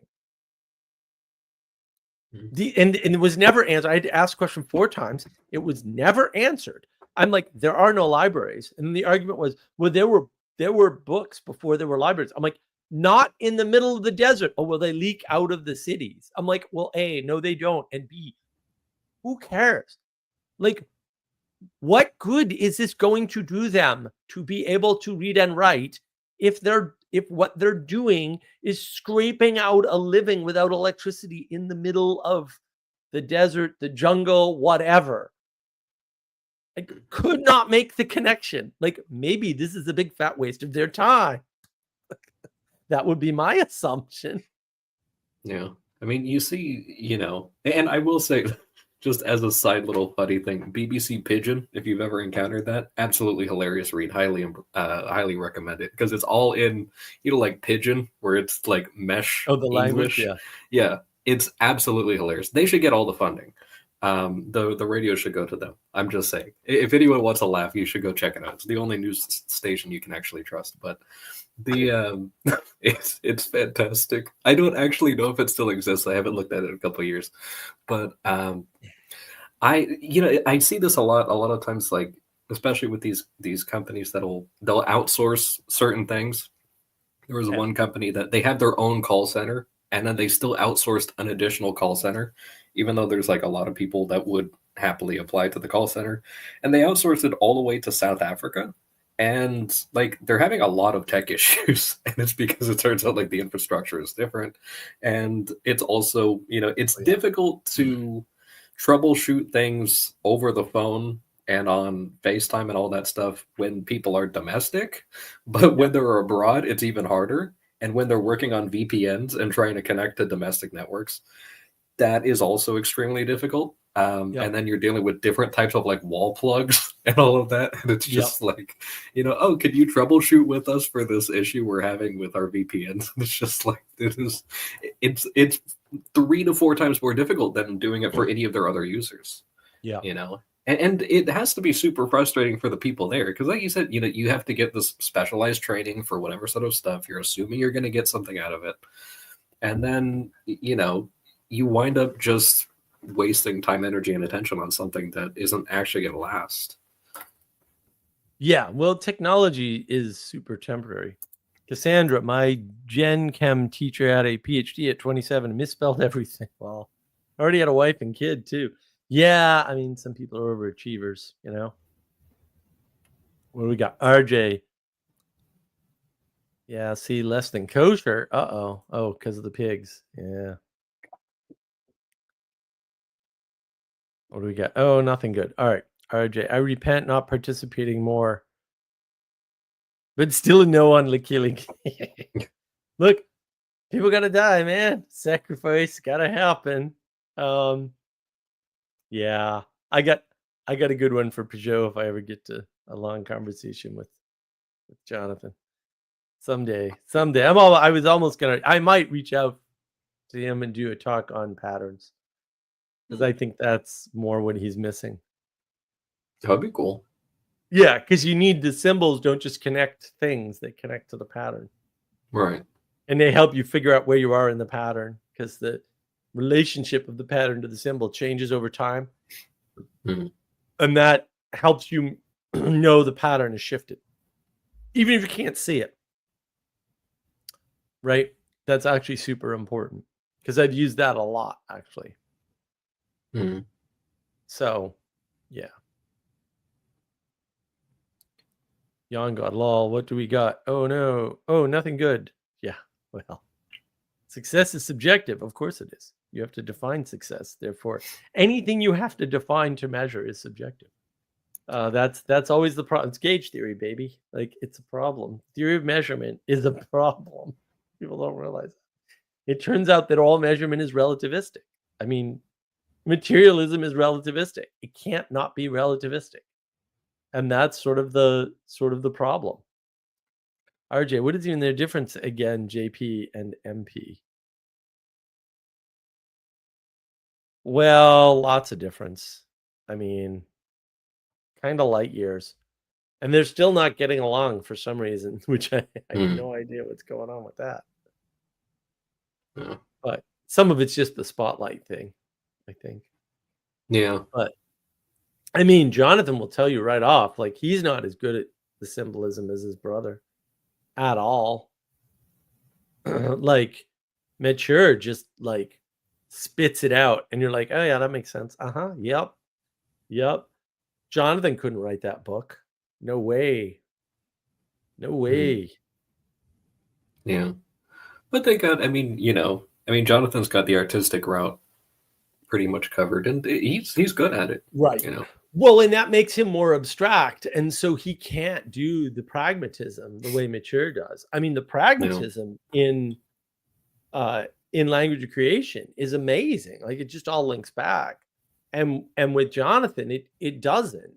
Right? It links to floaty things, which is useful and fine. Like, I mean, I love Jonathan's work. I mean, I love him, but like, it's just not the same, like, by any stretch of the imagination. And I think that's the problem. Like, he doesn't see the patterns the way his brother does. Like, his brother's like Mature is like Mature and I could have a great conversation about patterns, but I think it would be too esoteric for everybody else to understand. I'd enjoy the reason it. why I You want get to one talk like to and it would be Jonathan me. about it, but I want to talk to Jonathan about it because I understand his language well enough, I think, to make patterns understandable to his audience and distinct from symbols, because I don't think they make the distinction right now. So that would be interesting. I can understand why people don't see the difference, because a lot of people don't see pragmatism, and they confuse pragmatism with utilitarianism. And it's just like, it's an eyes to see issue more than anything. Ixnon, living in a yurt is more pragmatic than going to ARC. I think apparently Jonathan Peugeot asked everybody to pray for him. And I think it's a little bit of existential guilt over ARC, but we're not sure. RJ, not a book, pictures with mild explanations. Well, right. I would say pictures that communicate things, and also words for the dopey Protestants, but because they can't do without them. RJ missed me with the Christianese version of Genesis, baby. Learn Hebrew. There we go. Young God, the first step towards a secret society is invitation only. I went to a castle yesterday in Chapel Hill that has a secret society associated with it, the Grimghoul Castle. So it's pretty cool. It's a cool building. I had a lot of fun. Yeah, it was good. It was a nice little walk in the woods. My hamstrings are now killing me though, but I think it was worth it. I mean, I did survive, I guess. I am sore. I will get up from this chair and I will be in pain. Well, it's an improvement on the kidney infection pain I've been having all week. So, do you want muscle pain or kidney infection pain? I'll take the muscle pain, please. Fair enough. Also, it's just the hammies, so they'll be fine.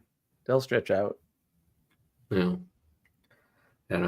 That society doesn't sound too secret if you already know about it, unless they just tell each other secrets. And that might be the case.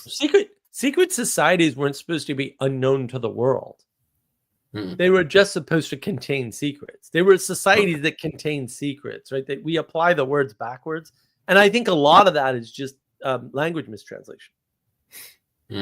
Like, we're just using the French ordering of words instead of the proper English ordering of words according to the meaning. Yeah, because secret societies come out of guilds. All guilds were secret societies. Yeah. Right, because they held the secrets to whatever they were making, and they wouldn't give them away. And that's the problem. But it's been it's been a very frustrating week. Like, a lot of people have been like, well, how many people do you know like this? And I'm like, well, actually a dozen. And they're like, what? How many papers have you read in like journals like Nature? Oh, I don't know, about 50. What? Like, why are you surprised by this? Have you met me?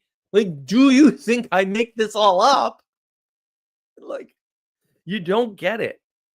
These people are not getting it. Like, they're just like missing it. They're like, it can't be this easy. I'm like, no, it's this easy. I just don't make claims that I can't back up. And I can only back up claims I have direct participation with. It's not something that I'm like telling you to do from on high. I'm just telling you what I did. And you're just not believing me, which just cracks me up because I'm like, you're all retarded. Cassandra, Society of Secrets. Yeah, well, they usually are. RJ, ironically, every secret society has always been trumpeting their existence. Yeah, I think right, because they are societies which contain secrets. And they want people to know who's part of them because they want to be able to capitalize on that. The word capitalize, by the way, might be a real hint to what capitalism is. People don't really account for that. Also, people are dumb. RJ, more like selected society. Yeah, I mean, in English, like I said, I think it's actually just a translation problem from the ordering of the words because the languages work differently, right? In terms of when you put your verbs and nouns in your sentence, because like try French. Like the problem with French for me is exactly that. You have to reorder the words, and I don't like that ordering because I grew up speaking English. Like it's bad too, right? Because while my grandfather on my father's side loved to sing the French anthem, right? Well, the French Canadian anthem, actually, right? He was very American and he did not want his kids speaking French. And so none of my aunts and uncles speak French at all. None of them. We didn't speak any French at all. At all, at all. You know, not that we didn't hear any, and not that all the relatives up in Maine, which is roughly the entire state, didn't speak French because they certainly did. But like my grandfather wanted nothing to do with it. We were Americans, and that was that. And I think that was the right approach. Although, and to be fair, I did take French. I just failed because that stupid prick, effeminate jerk off refused to pronounce my name correctly, and I was bullshit. And I'm still mad about it, by the way, because I thought it was disrespectful. I'm coming in here wearing a suit and tie, bro, and you can't pronounce my name the way I freaking tell you to. It's my name. I know it's French. I don't want it pronounced the French way because I didn't grow up that way. Because we were told not to freaking speak French in the house, you idiot. Mr. Lefebvre, piss off. That's not my name. It's Lefevre. Go F yourself. Everybody else can mispronounce it, by the way. I don't care. But not him because he was disrespectful. That's how it works. Fair enough. It was like my grandma was a giant patriot. I mean, that was one of those things. Like she legally, I mean, she came over from Costa Rica to the United States, and she was already a history teacher, and so she just came over. Her husband got a job in like Michigan or something like that, and they, you know, she already had expertise in teaching and all these things, so she ran that for a while, and she wound up herself buying like 3 or 4 houses or something like that, did all these things, but she was like, she went through the legal immigration process and was one of like the biggest patriots you'd ever encounter. Still a thick accent and everything for her entire life, but most of the time her kids and grandkids wound up not really speaking Spanish. They were very Americanized, giant patriot, and still, you know, she'd still go back home to, you know, even though it wasn't home, you know, but she would go back to where she had grown up to visit family and everything.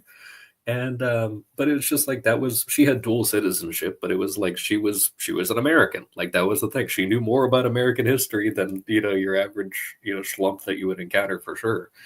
And but it's like, you know, I like, she understood the value of assimilation, and it wasn't just like let's, you know, safety in numbers or whatever. Like she valued the country and, you know, set the example. And it's everybody like did early on. Yeah. Like you should read some of the accounts from like the 1930s and 20s and stuff when people would come here and they would literally put on a show at like the corporations. I think it was Ford. Like they had like a melting pot, and all the people who were newly minted citizens would go into the melting pot in the clothes of the country of origin and come out in American looking clothes with an American flag and stuff. Like they actually did shows like that. And I was like, with real immigrants. And I was just like, melting pot, like actually, like really? And I'm just like blown away, right? I'm like, but it makes, it totally makes sense. Ixnat, societies containing the secrets of X. Absolutely. RJ, capital from capitas, meaning head, as in of cattle. Yeah, that's still not right. But yes, I understand the etymology. Redeem the French and I'll be impressed. They must pay for the J. D. Soleil of the 1900s. 1900s. The French have been destroying the world since way before the 1900s, bro. Like 1919 was just their last destruction of the universe. They're on their fifth republic. I mean, this is not a good people's. Like, I'm just not a no on genocide at this point. I'm just saying. He just went after the wrong group. That's all. Also, the Germans have to go because they either are very prone to French reprehensible intellectuals or they have their own reprehensible intellectuals. I can't tell. But the likes of Nietzsche and Kant and these other clowns, they all got to go. Mark, it sounds like you have been all out of your lane. Sally, I am determined to get an apology for you for that. And I'm still determined that Jacob should understand the depth of what happened there. Do you even know where your lane is? My lane is where the hell I put it. And if I change it, you all have to deal with it because it's my live stream.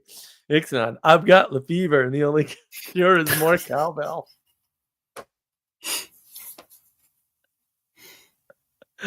Oh, I love my audience. They're fantastic. Yon God, I'm still not sure who watches Mark unironically. Of course not. That's because you don't understand the world. And I'm so confused. It's because I'm a Muppet, isn't it? Yes. It's also because you're a skeptic and you can't just take things at face value. Oh, even RJ laughed out loud at that. But the thing is, RJ, if you watch Ixnat long enough, he is quite funny. Yeah. He and Castle have a really good grasp on the channel, like a really good grasp. They often piss me off by recapitulating my ideas far better than I ever could, which sort of annoys me occasionally, but it's all good because that is the purpose. And Castle's my editor, so when the book is finally done, which actually shouldn't be too long, I think I'll do some work this weekend. I don't know how much I did see one of your comments was like, we need more here. And I was like, oh no, I think I know what section that is, but I don't want to look because I have to decide if I want to go back and do that or finish what do we get? 2 chapters I have to finish. There's without going into detail, there are 3 things that I need 1 or 2 sentences more on, all in the same chapter. Oh, that's fine. That's easy then. Okay, I can do that. Yeah, I was struggling. There's some things. Well, I'm struggling with structure because I'm trying to do something special with that chapter now. Or not special, but I'm trying to do a very deliberate trick with that particular chapter. And yeah, like right now it's not in my head anymore. And I'm like, oh, where did it go? It's around there somewhere. I gotta roam the halls of my brain. It'll come back, and then I'll finish that one out. And then and then I will have to go back and like edit a bunch of stuff anyway, the recent stuff. But I knew about that. But then at some point, I'll have to go back and like the workbook. I just dread the workbook because I actually think we have most of it already. Yeah, but we'll find out. I don't think it'll be that bad because, I had mentioned briefly when I talked to you before that I'm looking into, at least just for in general to have, but for sure for this project is the thing that's going to kick it off. But I got 1 or 2 other things that I want to do that will utilize it very well. But I want to get that Atticus program to do to do book formatting, and I think that I was looking at that earlier today, and I think that I'll probably wind up picking that up in a week or 2. And then start kind of fiddling around with it because I think that would be really good for getting the art and all the stuff that Sally did in there. We have all the art already. Right. Do we have enough art? Do we have everything we need? There's only one element I'm sure we're going to probably wind up taking longer than it's going to take to get that last little bit. And I'm trying to be purposefully vague because I don't want to give away everything, but but it's specifically, and it's something that I bug Sally about, is that there's an idea for a frame for the little art that's going to go into the different chapters. And it's going to fit with the theme perfectly and everything like that. But I was just thinking, oh, how can we really get a little more structure within the book while also Right. still being very nice? So, and she's already got a really good idea for it. But yeah, so I think all that it'll all work out in around the same time, I think. But yeah, I don't want to put like hard and fast times on stuff, but I know for sure if you write this weekend, I have next Wednesday off. So I'll probably do some editing of whatever you do on there. And then ideally, the way things are looking, Thursday, Friday should be relatively mellow. So if there's anything left, I'd like to just knock that out. But between now and then, I probably won't have time to do anything. So Oh, that's perfect. Yeah, I'm hoping. Then again, I thought it was going to be finished mid-January, so yeah. But it's turning into a much nicer, like, my vision of what this was going to look like is getting more refined as time goes on, and I'm realizing, oh, this is actually going to be a really high quality thing. Which I knew it was going to be good, but initially I thought it was going to be kind of like, just your standard black and white sort of thing. But no, this is going to be a very high quality thing. So I'm happy to be on the project. Oh, great! No, we're happy It's to have you. It's like resume stuff is what it's going to turn into. So I'm very happy. Yeah, for sure. RJ, Mark is mad that people learn things from him. How Mark? Also, no on genocides. Well, that's your own fault, man. Read your Old Testament. Sally Joe. You sure? What do you believe? Hot damn, that's where my lane is. Who would have thunk it? There you go. See, we helped Sally Joe find her lane. Can you believe somebody told her to stay in her lane? I'm like, are you serious? I was driving. I was furious. I'm like, man, if I wasn't driving right now, I would just, there's a thing of information technology. I'm like, you know nothing about information technology. Nothing. I will show you this right now. I will completely eviscerate you because I'll just go right into Claude Shannon, who you don't even know who that is. And that will be the end of you talking about information technology, my friend. Oh, I was so pissed off. I was lucky I was 30 minutes out of Chapel Hill in a car. RJ, ooh, sounds good. How many shekels for a signed copy of Mark's Magnum? It's not my magnum opus. Not my magnum opus. Also, we got to get Bruce. We got to get the copy to Bruce. He's got to read it next and go through it and tell us what we may or may not be missing. Mm-hmm. He's like the big, because he's the one that's done the thing. So, or more than I have anyway. Although I did a meeting today. I did this buddy of mine. He does these Friday meetings, but he invited me to a meeting after his meeting. I had no idea what it is, like literally none. He's just like, here, go to this meeting, and I'm like, okay. And he sends me this Google link, and I'm like, all right. And the guys were like, we want to set up this thing for crypto, and we want to have a community. And I'm like, okay, well, you need the following thing. Dude, they had an outline, so it wasn't, we'll say, any of the things in the book, because they already had like, oh, we're starting a nonprofit, we're deciding which type of nonprofit. Like they understood all those pieces, but they didn't understand the online component and put stuff out for free, organize it this way, make sure you get email addresses, and then then people will member up as appropriate. And they were like, oh my God, this is really good. And I'm like, yeah, well, this is what I know. So one of the many things. But yeah, it was funny. I'm like, oh wow, I get to do some community work this morning.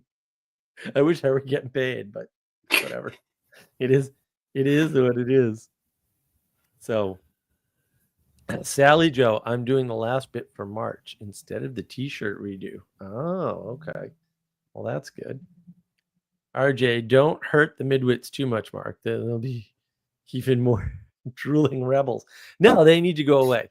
Like, some people should not be broadcasting on the internet ever. And the fact that they are is PVK's fault, and I blame him. Sally Joe, also displacing the capitalist psychic space dragon shirt now. Oh, yeah. Yeah. Space dragons, go space dragons. Ixnon, oh, we should get wisdom memes or shorts from Sally. Yeah, well, actually, I need to talk to Adam about shorts, because Adam right now has control of the shorts channel, and he has not been on it.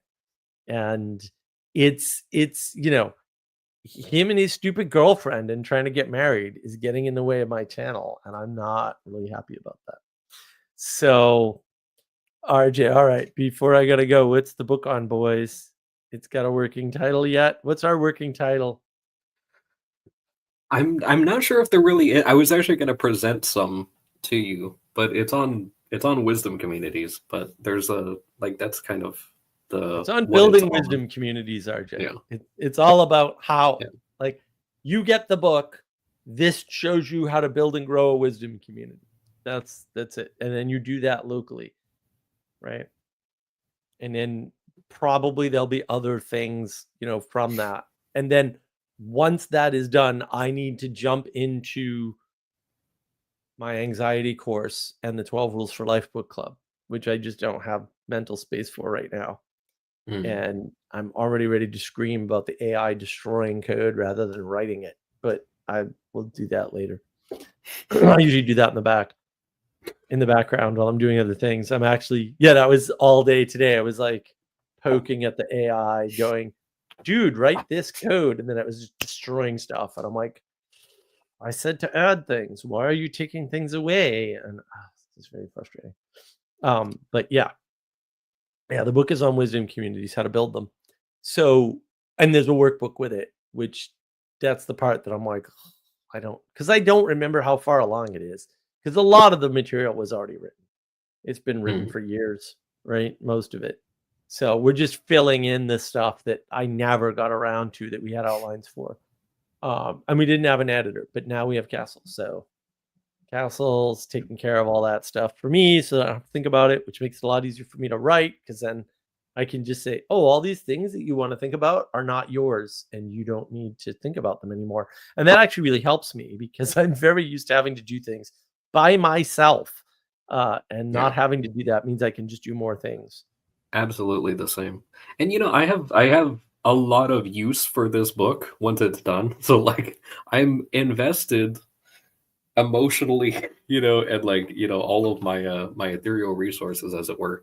But so I got skin in the game, but really I want the finished product because there are things I want to get done with it. And certain groups that I am in or not in, but are peripheral to the sphere within which I operate, and all of those things could benefit from the stuff that's in this book, and from participating with it specifically, not just reading it and then putting it on a shelf.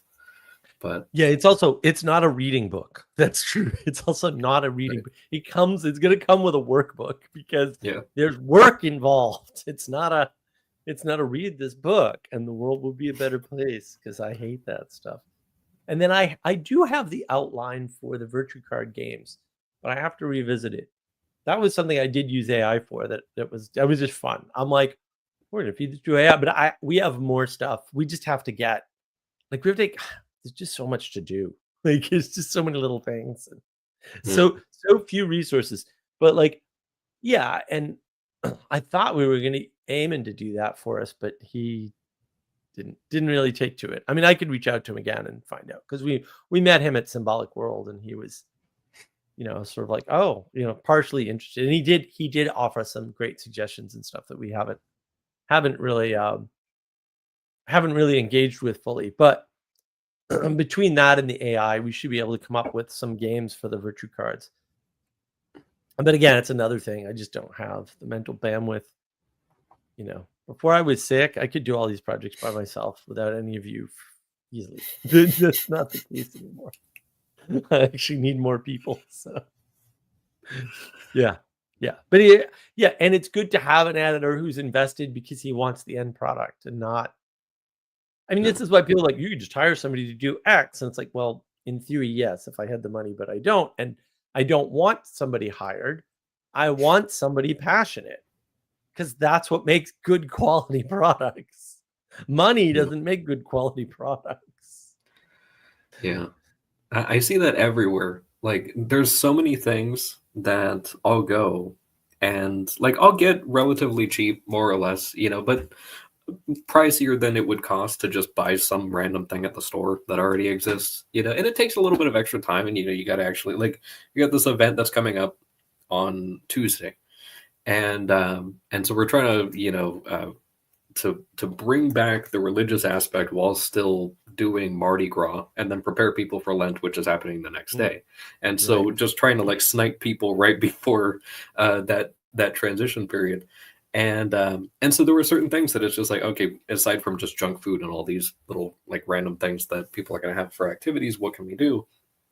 And, like, the end result, which I still got to do a little bit of busy work at physically attaching some stuff tomorrow, but the quality is much higher than the stuff that I encounter at, like, high-end events. And that's, just the fact is that I'm not trying to sell it.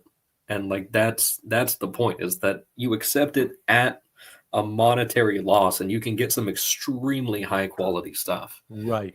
I mean, you see this, like, without going on to, like, a whole rant, like, an example of this is a lot of times you see like, soldiers complain about how they're getting hand-me-down gear, or they're getting gear that isn't necessarily, there's some sort of there's a contest to win a bid to sell some new handgun or some new type of boot or whatever to the military, and that, it's like, it's whatever the best deal is, which makes sense, right? But it's just like, you're gonna get the guys that are like, you get the private contractors are getting the best gear because they're just buying it with their own cash and everything. Right. And it's like, it's a trade-off. Like, it's not that one or the other is wrong, but it's just, if it's for my money, I want the best. And even if that means that I incur a loss, or I can't recoup that, because I want the product, like, and I want it to do the thing that I want it to do as effectively as it can, and I feel the same way about this. So, I mean, I also think it's useful stuff and that people would benefit from it, but it's just, if I had to, like, do what post hoc rationalization, that is one of the ways I would present that, as I just did. That makes sense. RJ, I think Mark should award some sort of wisdom doubloon for insights, etc. Okay. Well, no, because I read Moby Dick now, so that's never going to happen ever. Because if you read Moby Dick, you would know why you don't do things like that ever, under any circumstances. Also, I do, although I have never been able to convince anybody that this is the awesome idea that it most certainly is, I do want to do a blockchain coin around this. You already it's a have little bit Chipmunk broader coin. than that. Well, the wisdom coin, right? Yeah. Just like, oh, you went through the wisdom project sort of thing. But I've actually expanded the idea, and we might do it just because the guys I'm plugged into down here now potentially could make this happen, but they don't seem motivated. And I have to get back on the horse here. This is January, February have been terrible. Been terrible weather, terrible illnesses. Everything's been terrible. So, and then we got to travel here in March, and then May. I'll probably do some travel. It's a short travel in April, but yeah. Sally Joe. Oh man, I threw out why we should make a pirate currency before. Apparently that destroys the whole world or something. Also, air pirates destroy the world. Yes. No, the doubloon destroys the world. RJ, see, not the worst idea. No, I mean, a blockchain thing would be fun. And the problem that we have is tracking credentials. And the solution to tracking credentials cheaply and easily is actually the blockchain. And the blockchain is actually bad for money transfer, because if you think it's good, you're retarded and you can't do math. Different problem. But it's actually really good for, like, your record of, like, what you've done and accomplished. So your resume, right? Your academic record, all of those things, that's a good use for blockchain. And I did want to use blockchain for that, like, specifically. And I wanted to do it out of South Carolina for obvious reasons. We may do that. We'll see. I got to rekindle that idea. I actually gave a presentation of the idea. Not a formal, I haven't even done a formal write-up on it, because I'm a psychopath and I can do this stuff off the top of my head. Oh, what did I hear recently too? shoot, I can't remember who said this. Oh, it was Candace Owens. Yes, it was Candace Owens. She said something like, um, I'm the kind of psycho that does, this much research and sets up a timeline. And I was like, oh, that's me too. I'm exactly the kind of psychopath that does that stuff. See the petersonsphere.com timeline, which was put together, of course, by my now video editor, Sarah. But like I did all the research for it. So yeah, I mean, yeah, that's Ixnay. Air pirates destroy the world because they are trying to not live in it. This is what I mean. This is annoying. Like, why couldn't I say that? Go away. So how do you ban people again? All right. Anyway, you're both annoying, Castle. Cut it out. But it's gonna make your book sound so nice. It's gonna be so easy on the eyes. True. But yeah. Yeah, no air pirate artwork in the book, please. That's all I ask. Oh gosh. Sally, we'll talk later. I have no control over it either. Right. The editor. I just have to write the words. You don't even know what's coming. Like I don't. I actually don't. I have no idea. I admire your trust. That's how it's supposed to work. Well, I can't either, right? Because I have very good control over the OCD, but like, man, you don't tempt that fate. Like, if you can avoid it, like, don't. Yeah. I remember. So I used to do. I was never good, right? But I mean, I used to do carpentry all the time. I had a house for 20 years, so like it was a 100-year-old house. Actually, it's about a 150-year-old house. And so like carpentry was part of what you did as a homeowner with a house. It was a big house too, right? My first house was pretty big. So people used to be like, oh, you should make that look nice. And I'm like, no, you don't understand. I have OCD. Like that would, like I can slap up an okay, adequate looking piece of wood in no time. That's not a problem. But if I have to make it look nice, then I have to do the whole thing where you decide, do you want it square to the floor or do you want it square to gravity? Right? Do you want it compass aligned or do you want it aligned to true north or do you want it aligned to the frame? Oh yeah, no. See, this is why I can't do that. Because I actually know how to do all those things too. And you shouldn't go down that rabbit hole. Like it's just not healthy for you. So I would have to avoid all that. So yeah, I'd have to be like, nope, this is good enough, and I'm not going to touch it anymore, and I'll see you later. Bye.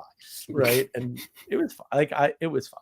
It was fine. That's actually how I knew I was sick. One day I cut something after measuring it twice, and I cut it wrong, and I went, "That's impossible.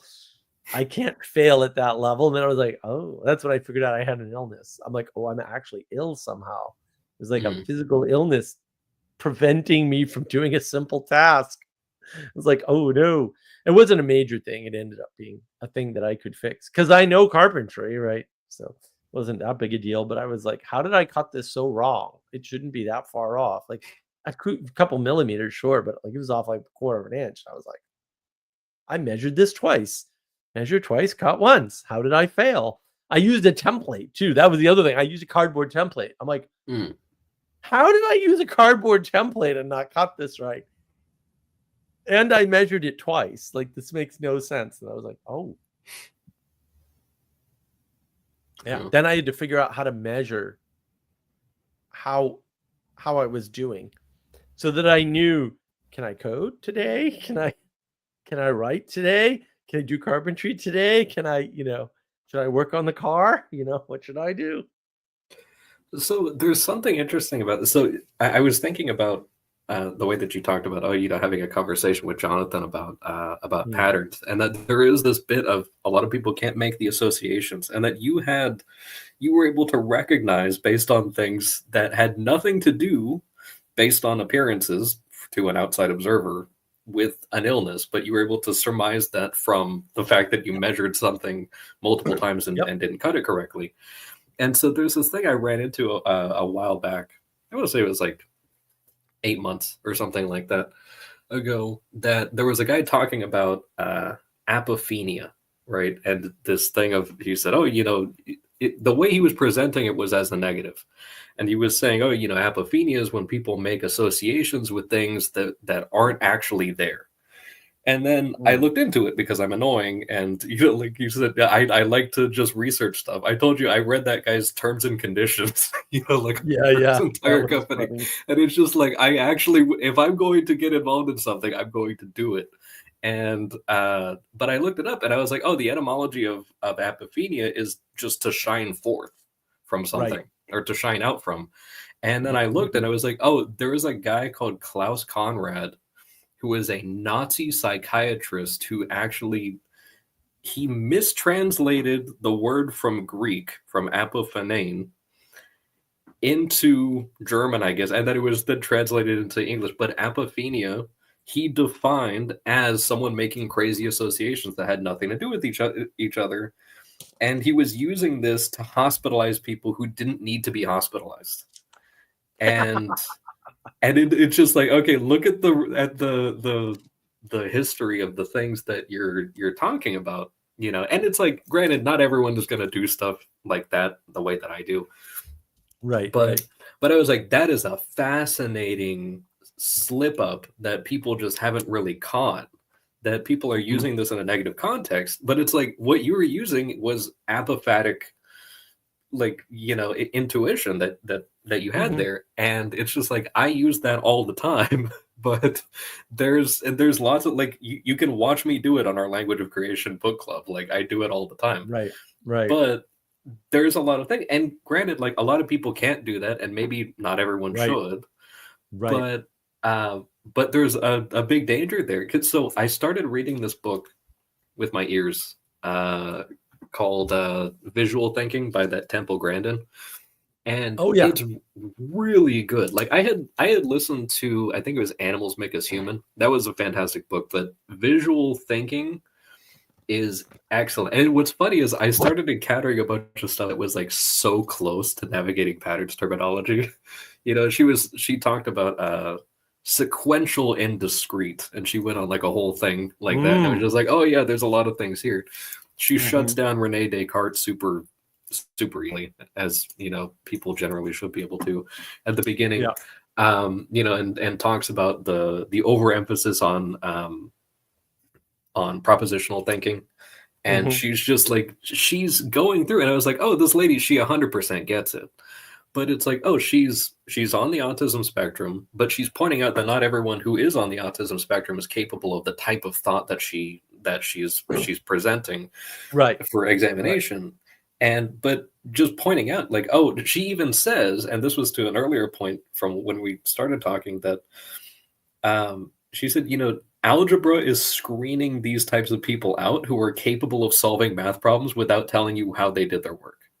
And she's like, the amount of things that you are not having invented or maintained, the amount of trades that are not being worked because you screen them out with algebra, is actually insane. And and she talked about, it was in the previous book that I had listened to, but she was talking about how you can take sometimes even like mute autistic children and then put them around machinery, and like they're already repairing it, and it's just like, they see everything that has to be done. You don't even have to explain what it is. They know what goes into it and how to fix it and everything. And it's like, so I'm only maybe like 30 minutes to an hour into this particular book, but that was an interesting thing from a couple of days ago that I was like, oh, that ties in really nicely here. Yeah, I've heard her talk a couple times back when she got much more popular, as part of my investigation into things like autism. So yeah, when Peterson brought her up, like, this is the problem, right? So Taleb and Peterson, less so for Taleb, but didn't learn anything from either of them. They were just confirmation bias for me. I'm like, oh, other people see the world this way too. That's excellent to know. Yeah. That's literally all it is. Temple Grandin is the same thing. Yeah, I think I ran into her when I was looking at Simon Baron Cohen and his stuff. Right, because he's got the original Mind Blindness book, which is excellent. If you want to know something about autism, that's the book. And not just autism. I mean, a lot of this stuff that I talk about, that's where it sort of comes from, right? Like the expression of it comes from his understanding of how autism works. That's why the knowledge engine model explains autism so well, because I was using Simon Baron Cohen's work and Temple Grandin's work and a couple of other people, and I was like, oh no, I see how this works. And then eventually I kind of figured out how this fit together. And then we built the model, right? Manuel Post and Andre Jones and a bunch of other people on the Verveke Discord server. And that's how that came to be. But I was onto that really early, like way super early, long years and years and years and years ago, long before Peterson was a thing, long before he even did a Maps and Meaning course, and like Kahneman and Thinking Fast and Slow, and of course he was one of Taleb's buddies, but I knew Kahneman before I knew Taleb. I knew Kahneman before Taleb knew Kahneman, in fact. So yeah, it's just what you run into. And yeah, I mean, I have this annoying thing where you can describe a software bug to me and I can tell you roughly how to fix it without seeing the code. And people are like, how do you do that? And I'm like, I don't know how you can't do that, but sorry, bro. I don't know what to say. It's pretty easy. But because things only fit together certain ways. But you have to know that. Like, and it helps to go sailing. It helps to fix your own cars. It helps to do your own carpentry, right? It helps to learn programming and teach programming to people. Like these things really, really, really help. Like a lot. You'd be surprised how just learning to sail. Oh my goodness! Like you just understand things about the world. Like your senses change. Because a lot of people will make fun of like wine tasting. Well, wine tasting is just for winos. And look, for a lot of people, that's all it will ever be. But actually, if you engage in something like that, it same goes for cheeses too. Although I can't do cheeses at all. I just haven't tried. I just don't. Cheese is good. All cheese is yummy. Like I'm a cheese equalitist for sure. Cheese equality doctrine is real, and I'm down for it. But like you can taste the difference in wines and taste like all the strange jargon they use to describe wines. Yeah, that all correlates to intuitive tastes that you actually, some people, not everybody, but nearly everybody can develop. Right. And so, but you have to go through the work to develop it. It's not free. Right. And so people get confused and they're like, oh, they're just making it up. And it's like, well, no. And not just making it up. That's not to say fraud doesn't occur, but also there's a there. And this is like pointing at things with meta. There's a there sometimes, and it's super important. And that's why people get sort of confused. And to be fair, some people can't ever do it. Like some people will never be able to taste the difference between different types of red wines. They just won't. Like some people will not be able to get into a boat and read the water and say, that's wind, that's current, and that's depth. Because you can tell those three things from looking at the water if you're good enough and you have the innate capability. I do, right? I can tell you like, oh, no, that's a current. Don't go over there. Oh, no, that's not a current. It's just shallow, right? Like I can actually tell you that. Like, oh, no, that's not a current or shallow. There's just a wind and it's blowing this way. Like you can't do that without time on a boat, and hopefully somebody to show you, right? Where you go, oh, there's a change in the color of the water. Like, what is that? And they go, oh, that's a current, right? And current usually implies depth, although in the ocean it doesn't. So, I can do ocean. I sailed on the ocean. That's where I learned. Forget about this lake stuff. We did that too. That's fun, but we did ocean sailing. Like we were in a bay. It was a big bay too. We've been in a couple of bays. It's a big deal. So those are real skills that you can pick up if you participate. But nobody wants to participate because they don't want to be known as somebody who doesn't know something. So then they just end up, when they're challenged with a basic question, they end up lashing out. in anger. Yeah. No, stay in your lane. Yeah, it's like, what are you talking about, bro? Like, I'm not saying never say that, but like that shouldn't be your first response to somebody who lets you know that you're wrong about something. Like, come on.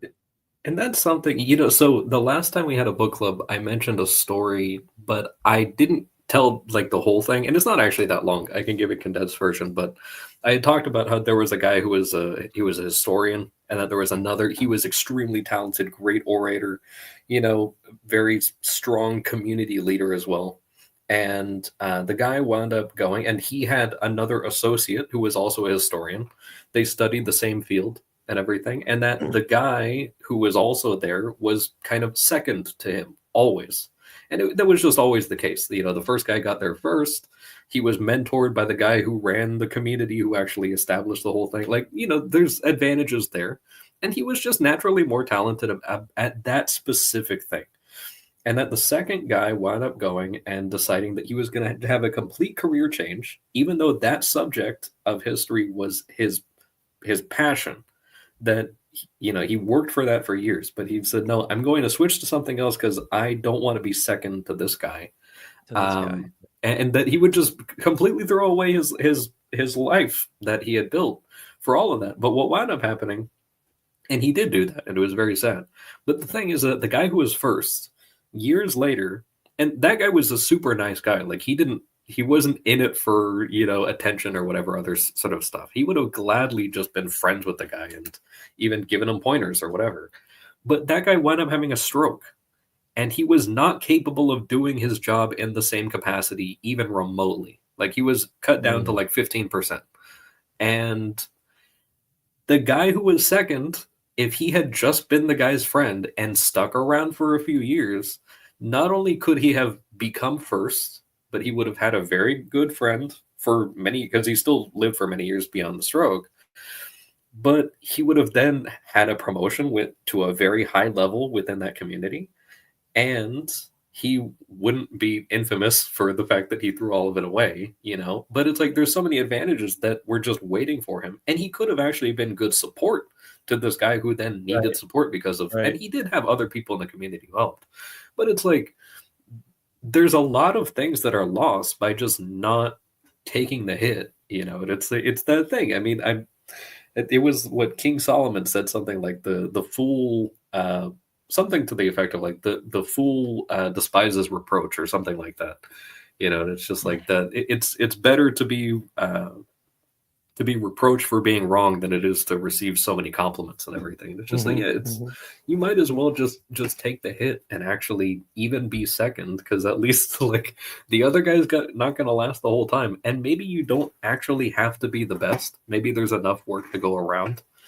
And yeah. So.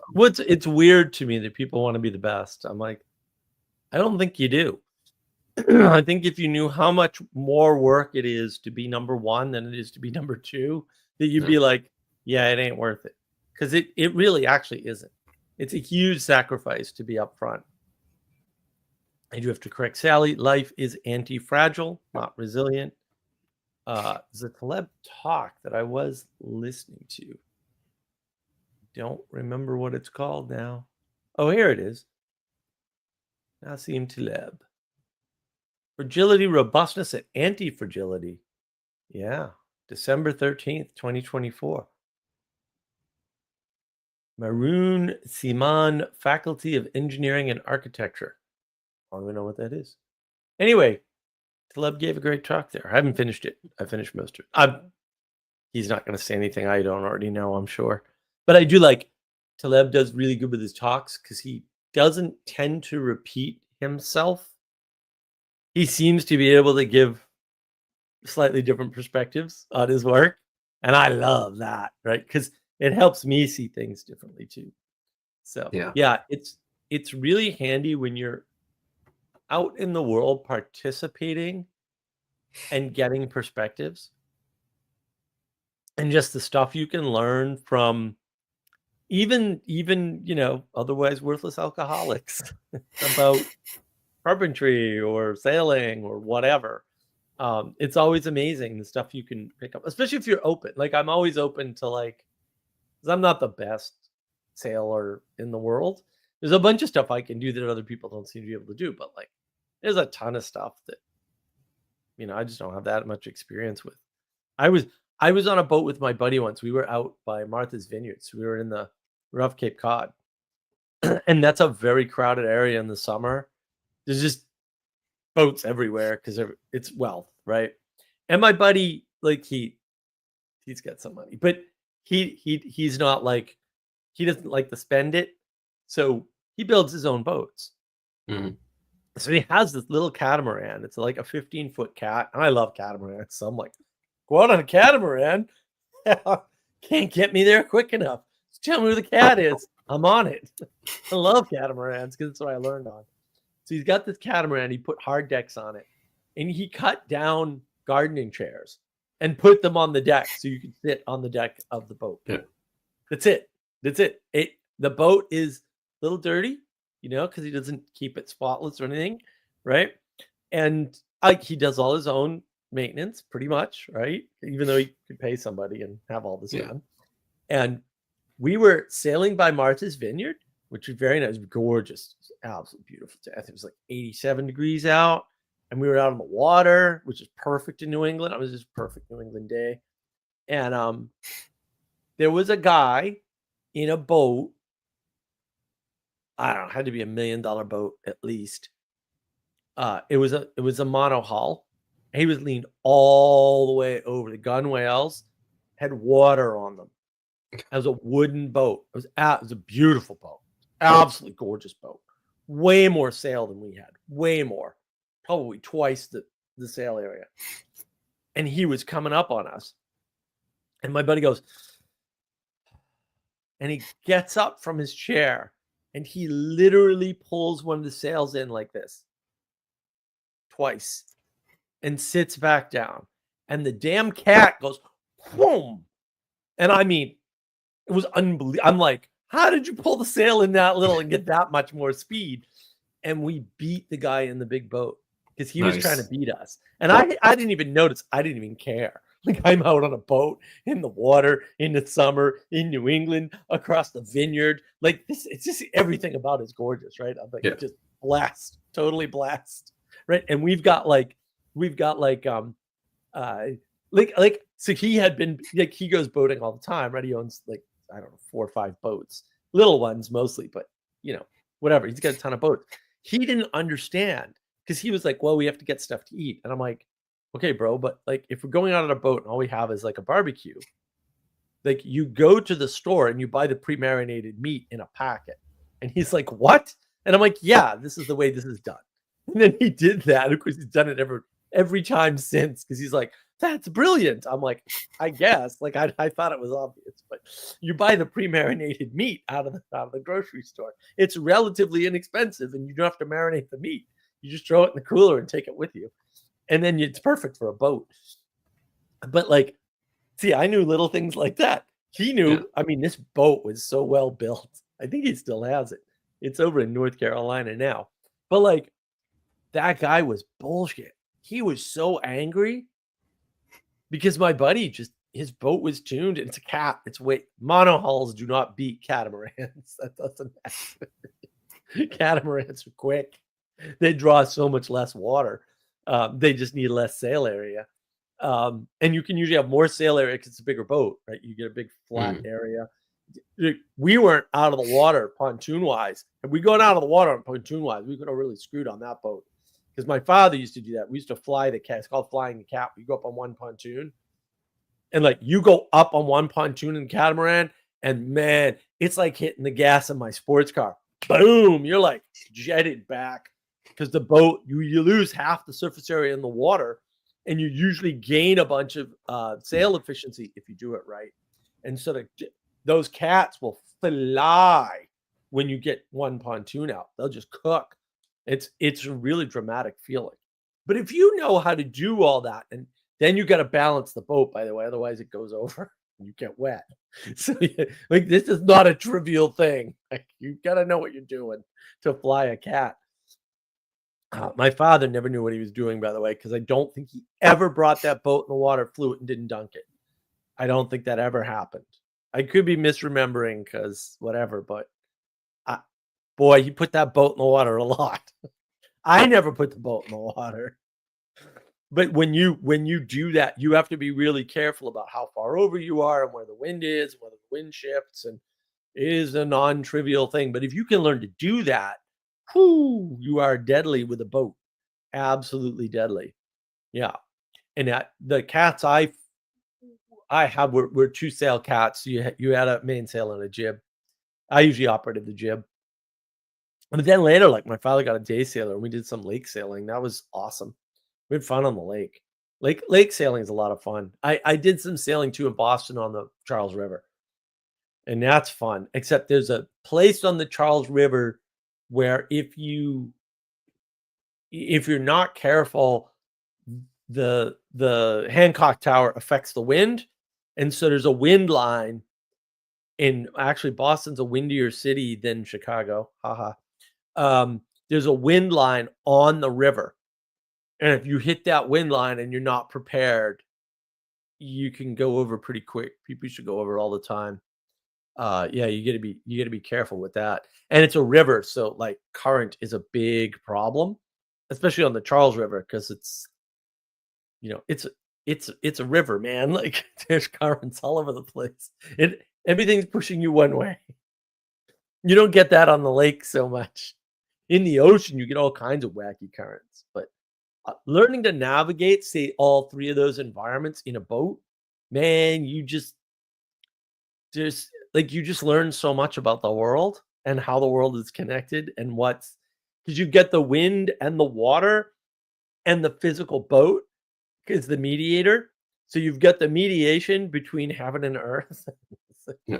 Except earth is chaos for real. Like when they associate water with chaos and people are like, ha ha ha. I'm like, you need to get in a sailboat. You'll be taking that a lot more seriously real fast once you figure out exactly how true that is. It's unbelievable. You're like, oh, this is not a metaphor. This is reality.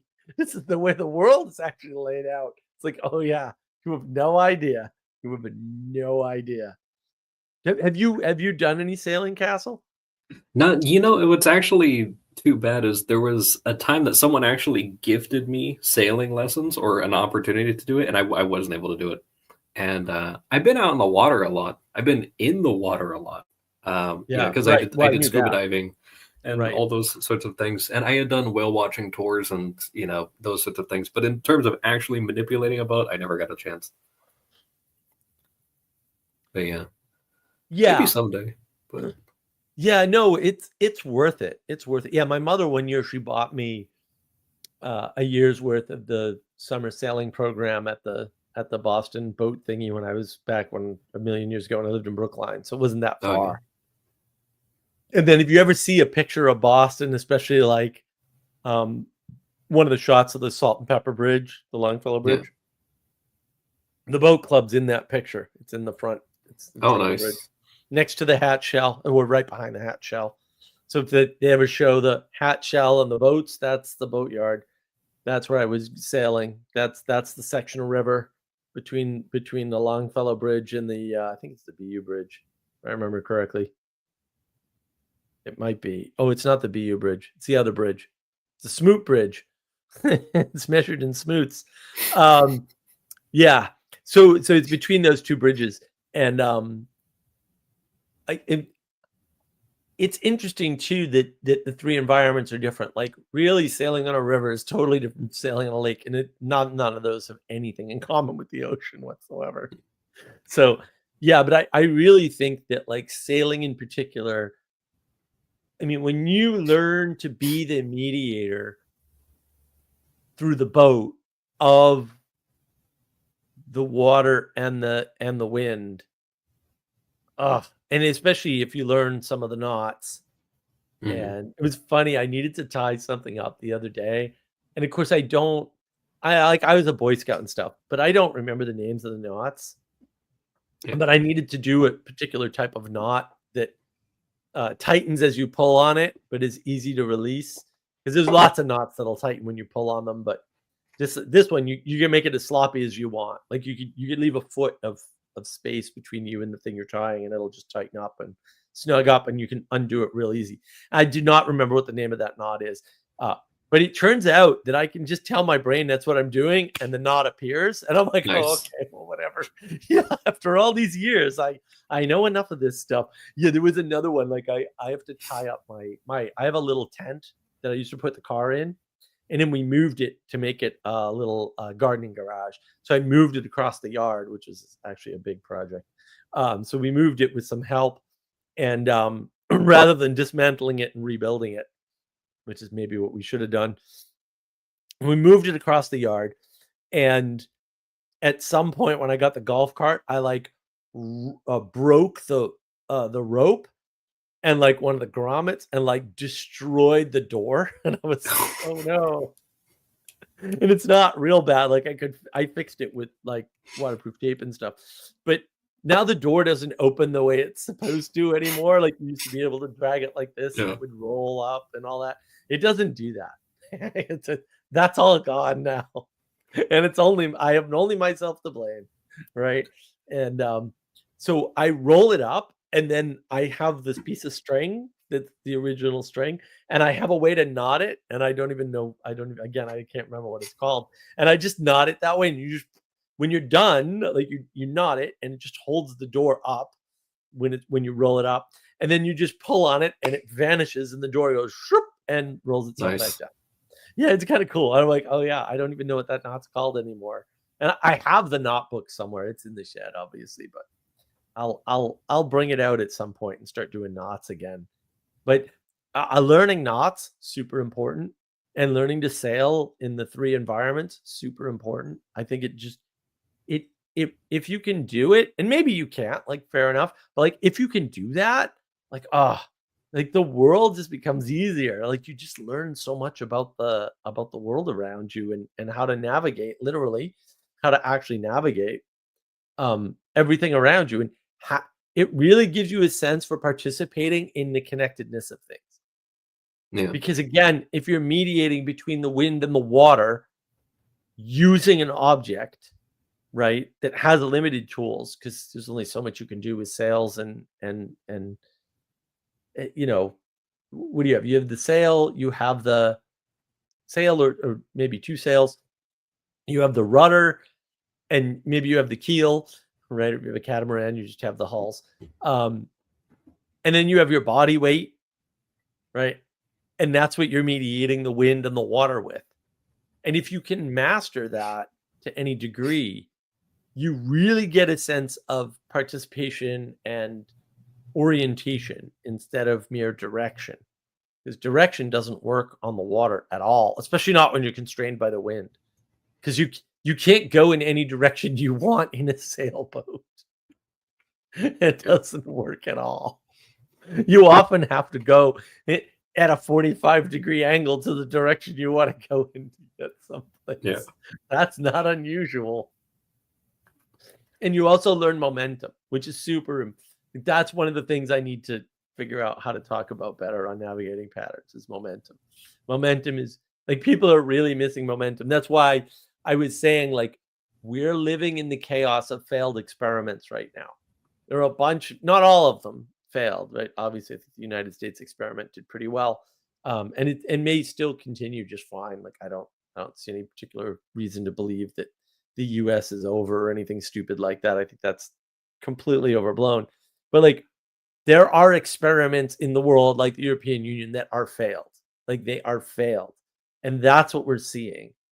And we're reading it maybe as more chaos than we need to in some ways. And we're reading it as much less chaos than it really is going to cause at the same time, just because we're looking in the wrong place, right? Because a lot of people think that when a government collapses, like something takes its place immediately and it's a thing of this type or something, and that's not how that works. Yeah, it's going to be a mess. It'll be interesting to watch. It'll be interesting to experience the effects of, I think. A lot more interesting than it'll be to watch. Right. And I think the momentum confuses people, right? because like a lot of times I will be able to identify like, oh, well, the mainstream media is a great see the fall of the fourth estate on navigating patterns, right? Like the mainstream media died a long time ago, and that was obvious. And everybody missed it because the machine kept running. Right. And if you didn't notice when it broke, if you didn't notice that it was broken, you didn't see it. Like it just appeared as though it was still doing the way what it had always been doing, and then it was functioning just fine, doing what it had always been doing, when in fact that was all just momentum. Yeah. And people don't kind of recognize that. And that's why momentum is important, because you have to be able to recognize when something's running on momentum and when it's running on actual power, right? Which is focused or directed time, energy, and attention. And if you can't make that distinction, you're just missing a bunch of the world. And like, fair enough. Like most people can't make that distinction. Like that's okay. Like no shade on you if you can't do it. But also then don't try to understand the world.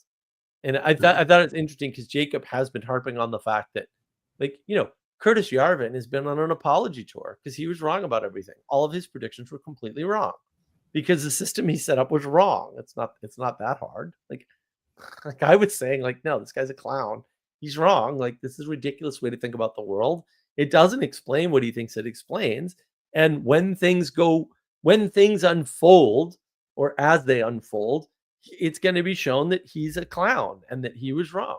And to be fair, he's recognized that and has been saying so. Which is good. Good on him.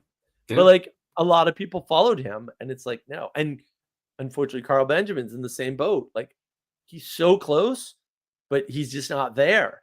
And so he's making a lot of bad predictions about things. And I'm like, he may squeak it out just fine. I don't know, but a lot of the ways he talks about things is just not correct. I'm like, it's going to come back to bite you, buddy. Yeah. It's painful to see, but hopefully they can do something. I mean, at least, especially with the guy, like, I'm not sure actually who Curtis Yarvin is. I feel like I've probably encountered Moldbug. Something. No. Mencius Moldbug was his YouTube name, I think. But yeah. He was the Blue Church guy. He came up with Blue Church. I still also don't know what that is. Like, see, I have remained blissfully ignorant of like a lot of things. But I can appreciate when somebody actually goes around, I mean, because you had spoken in the beginning about like public confessions, which are obviously really just counterproductive. But actually going around and doing like, making apologies and doing something is a lot more than I mean, if you're trying to make reparation or restitution of for some sort of damage like that, it can be genuinely good, and that's a lot better than what a lot of people who could and should be doing that are doing. So At least someone is setting the example, I guess. I would rather have no apology and restitution. Right. I don't like people are like, oh, somebody needs to apologize. I'm like, yeah, I really don't care, because apologies generally tend to be words, and I'm just not interested in other people's words. I'm way more interested in what you're doing in the world. Like that is interesting to me. Right. Yeah. And I mean, I play with this constantly. I constantly play with this. I'm constantly like, every once in a while, Sarah will get paranoid that like she did something wrong. And I mean, everybody makes mistakes, but by and large, she's highly competent. She almost never does anything wrong for real. And so, like, if something's slightly out of place, I'll just completely blow up. Like, completely go. It's hysterically funny. I'll be like, why isn't this tea on this side of the cabinet? What the hell did you do? Like, do you understand how much disruption this is? Kind of, I'll just freaking yell for 5 minutes. And she'll just sit there and laugh at me because obviously it's silly. And yeah, but I do that with like lots of things. I'll just hyperbole my way to absurdity. Mainly because it makes me laugh. And and I rather enjoy it. But also, I mean, it just highlights the absurdity. Like people get very upset over very minor mistakes, and it also highlights the absurdity of words. Like if you sound angry, but you like go over and hug somebody, then like it's that nice contrast. I Yeah. also do like to play with contrast, right? Because especially people who are highly tuned or anxious or traumatized, the giving them conflicting signals in that way, as long as you understand what you're doing, is really good for them, right? Because it Mm. calms them down. Like Yeah. if you're yelling and screaming at somebody, but you're moving really slowly and you're obviously not mad and you're just going about your day, Yeah. it causes cognitive dissonance in them, right? But it's a good cognitive dissonance because they're waiting for the other shoe to drop and it doesn't. And so they stop waiting for the other shoe to drop eventually. Yeah. It's like And that, inoculation. Sort of. yeah, it's an inoculation. It takes time, obviously. But like if you do that, then they calm down and over time, and then they're just less anxious all the time. And so Yeah. that's one, reasonable way, we'll say, to treat anxiety as such. And people they don't understand that. And like fair enough, like it's a hard enough thing to understand, but also like you can do it. Like it is doable. I want to highlight some. Sally, the planet isn't on the edges of extinction. It's closer to consuming you. Yes, Sally. Yeah. Everybody thinks like we're going to destroy the Earth, and the Earth is like, ha ha ha. Who's going to destroy whom? And the Earth will eat us long before we'll be able to destroy it. Getting feedback from real action in the world is superior to all conversation. Exactly. Go sail a boat in silence. You'll learn more about the world. Action shows agency. Yeah. Well, you can't have agency without action, or you can't prove that you have agency without action. That's why you shouldn't say things like there's no agency, because that's dangerous and false. Sally Joe, momentum issues is why when you discover Peterson's 12 rules, you can't immediately implement. That's right. Because you have to deal with your previous momentum, right? And then establish a new course, right? Right. You're right. That is the problem. A lot of people, that's the problem with self-help in general. A lot of people look at self-help and they try to implement it. And it's like, whoa, bro, you're on a path. You have to slow down and turn the ship. Just adding things in is not the thing. And if you understood things like integration and how things are connected in the world and how patterns work, you'd know you can't add stuff to your current pattern to get out of it. That actually isn't how it works at all. Adding stuff, if you're in a bad pattern, will often result in that pattern getting worse for you. It often won't result in a change of pattern. And I understand why that's confusing and people don't understand it, but this is why momentum's super important. And I do have to find a way to demonstrate it. That's another one. Man, I wish I had the money to hire an illustrator, right? I need a cartoon. we can go bother Alec again. I just wish I could commission the kid. It would be fantastic. Because he's super talented. But yeah, I mean, I might do another AI thing. I've got a couple of AI things in mind that I'm like, and then I'm like, can I even explain this stuff correctly in words to get the AI to do it? And I'm like, probably not. But at some point, we'll get an animator, and then we'll be able to animate some of this stuff. There's a lot of stuff I want to do on a hierarchy that I really need animation for. And if I sit down with an AI again, like I did with the perspectives video, what do you think of that one, by the way, Castle? The one with the bear in the cabin and stuff. So the narration was good and the message behind it was good, but the guy's feet were just haunting. I even every now and then, ever since I saw that, like every couple of days, I'll just think about how horrifyingly off those feet were. I'm sorry. Yeah, well, guess what? Here's the horrifying part. that wasn't the first, second, or third try to get it. No, I'm there. sure that was what especially bothered me. When I was like, I know for a fact he put a lot of time into getting Oh, this yeah. thing to get this, and I was like, oh my goodness. A lot of refresh, request, rewrite, because the AI is just terrible at that stuff. It's awful. The lessons I learned were not necessarily all the lessons put forth in the video, but Yeah, useful that's nonetheless. actually. See, this is the other annoying person, Ethan.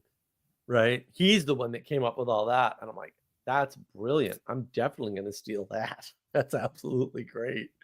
Because he and I had a few years worth of discussion about that. Yeah. About about that Peterson concept, and then his, because I mean that's all his. I totally ripped that off. Like I did zero of that was mine, except for getting the AI to do bad feet and hands. That way of talking about what Peterson did.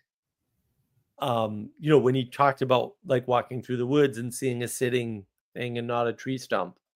I thought the way Ethan put that together was so good. I was like, yeah, I got to do that video. And it took a year and a half after I decided to do the video to get it done. And AI, like I needed the AI. I wasn't going to be able to do it without that. But yeah, Lynn knows. We've been talking about this for years. Yeah, a lot of the video content is just years and years and years. One of these days, I'm going to go back through and like have enough energy to go through the video list and like actually start knocking them off. Because in the old days, I could do 4 a week, right? There were more than one day where I recorded 4 videos in a day, and that included, because back then well, at some level it's less work, at some level it was more work back then, but like that included me drawing on the board, because I used to draw on the board for every video, right? You'll notice the early videos is always something different on the board. So I'm trying to keep most of that up, mostly. So one of the reasons why I like commentary videos is I don't do the board. I'm like, I hate the board, I hate drawing. I'm not doing this. So yeah, I won't do it with the comment. I think I'm going to do a commentary video. I'm going to do 2 commentary videos coming up. One is demonstrative. It's not a commentary on a video. It's a commentary to show you somebody talking about something and then how they don't make the connection. And then that's going to be part of the navigating of the patterns sort of thing. Gotcha. Just to show the break. And then the other one is going to be a commentary from ARC. Because somebody's talking about something especially stupid, and I haven't watched the video yet because I'm going to do a reacts commentary, but I was going to do it today, but I just get two online meetings, and then Jacob and Seabax and more Jacob, and yeah, I just got caught. Plus, my legs really hurt. You have no idea how much walking around yesterday ruined my life. Yeah, I was not quite in the right frame to do recording. Sally Joe, heavier load during bad pattern overextends capacity. It can. It can. The problem is capacity moves. Like this is the problem with all this stuff. This is why patterns in sailing is important, because you have 2 moving things and you're trying to move in the middle of the 2 moving things. That's life. That nothing is stable, not in the material realm anyway. New info, new skills carried on bad pattern with bad load. Are you just trying to get me to do more videos, Sally? The mushy ankle of doom. I like that. That's much better. Oh Lord, the mushy ankle. Why? Well, look. After you mentioned your hamstrings, that's all I can imagine. There you go. No, it's the foot from the video. Yeah, I look, I did my best. Okay. I had promised Ethan we'd get that video out. I was a week late on my promise. And actually I could have done it a lot sooner. It needed editing, and I am not sitting down with Caden Live and this stupid thing. I'm just not doing it. So I had to get Sarah to do it, and that's always a whenever Sarah does anything she hasn't done before, or even stuff she has done successfully before, she's always like, I don't know what to do. And I'm like, you've done this literally 6 times. How do you not? The thing you did 6 times, do it a 7th time. I don't understand this problem.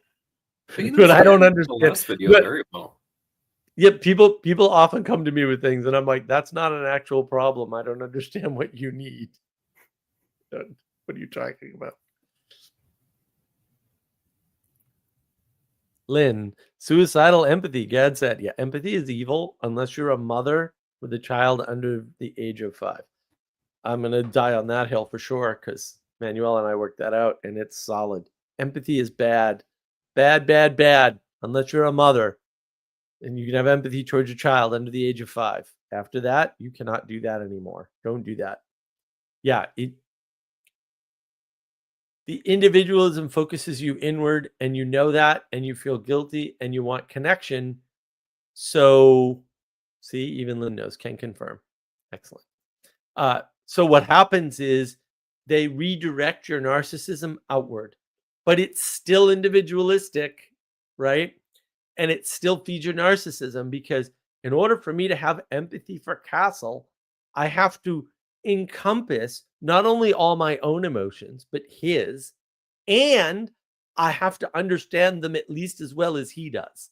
That's what empathy means. And I can't do that. I don't even understand my own emotions. How am I going to claim to understand? Right. And so if you could do that, like if you thought that that was a thing you could do, you would be better than the other person, which would defeat the purpose of the empathy, by the way. See how sneaky that trick is? It's great. It takes you out of yourself while raising you up and increasing your narcissism at the same time. It's actually brilliantly evil. Also evil, but brilliantly evil. Yeah, empathy, this whole empathy thing, man. I just want to smack everybody that ever talks about it. I'm just like, you just need to be hit several times. And the until I roots are feel just better.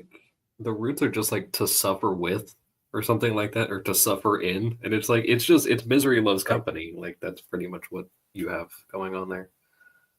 Right, but that won't solve a problem. I mean, Right. because the thing that we came up with was, let's suppose you're depressed, and being depressed is a lot like being in a hole, right? Mm. And then if you empathize with a depressed person, you crawl in the hole with them. Right. Now you're both Yeah. stuck in the hole. Like, Yeah. that's not better. Like, what the hell's wrong with you? Yeah. What you want to do is you want to be outside the hole and reach a hand down and pull them out. That's what you want. Yeah. So, And they need you to be, I don't right, need another person in the hole with me. exactly. It's completely useless. Yeah. Right, right. Uh-oh. Lynn is asking, is Castle going to have children? I don't know. Ask God. But, I mean, we'll see how much time we got. But Well, men can, go yeah. up to like 70 or something and still. So there you go. Yeah. You just gotta find a willing young lady. That's it. Setting the bar high. The yeah, I don't know. That's one of those things. Like I've always wanted to, but I got work to do for right now. No. Look, Sally let you off the hook. Not right now, Lynn. Yeah, exactly. What's funny is I've actually told people this, like not specifically the editing thing, like I gotta put up having a family because I gotta finish Mark's book, but completely deranged.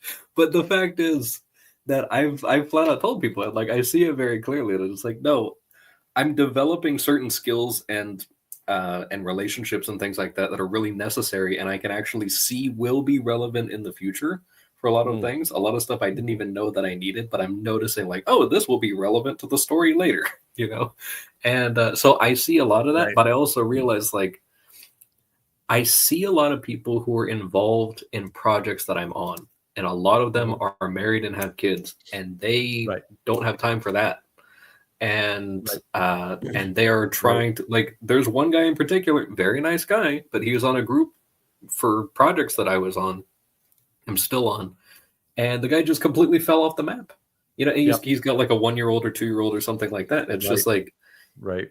I'm not like he is doing a better thing by attending to his state in life. But the Right. fact is that were my state in life different than it is now, I could not do most of the things that I'm doing.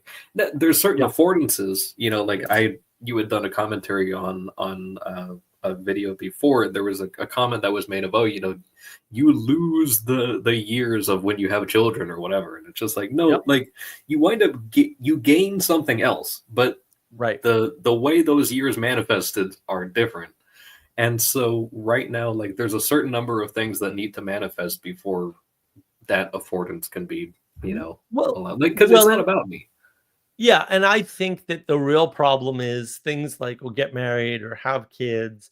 It's like I can show you people that have kids that are in the meaning crisis. That's not Right. hard. Like, Yeah. like the I think that's bad advice. I think Jonathan Peugeot, I love him. He can do almost no wrong in my eyes.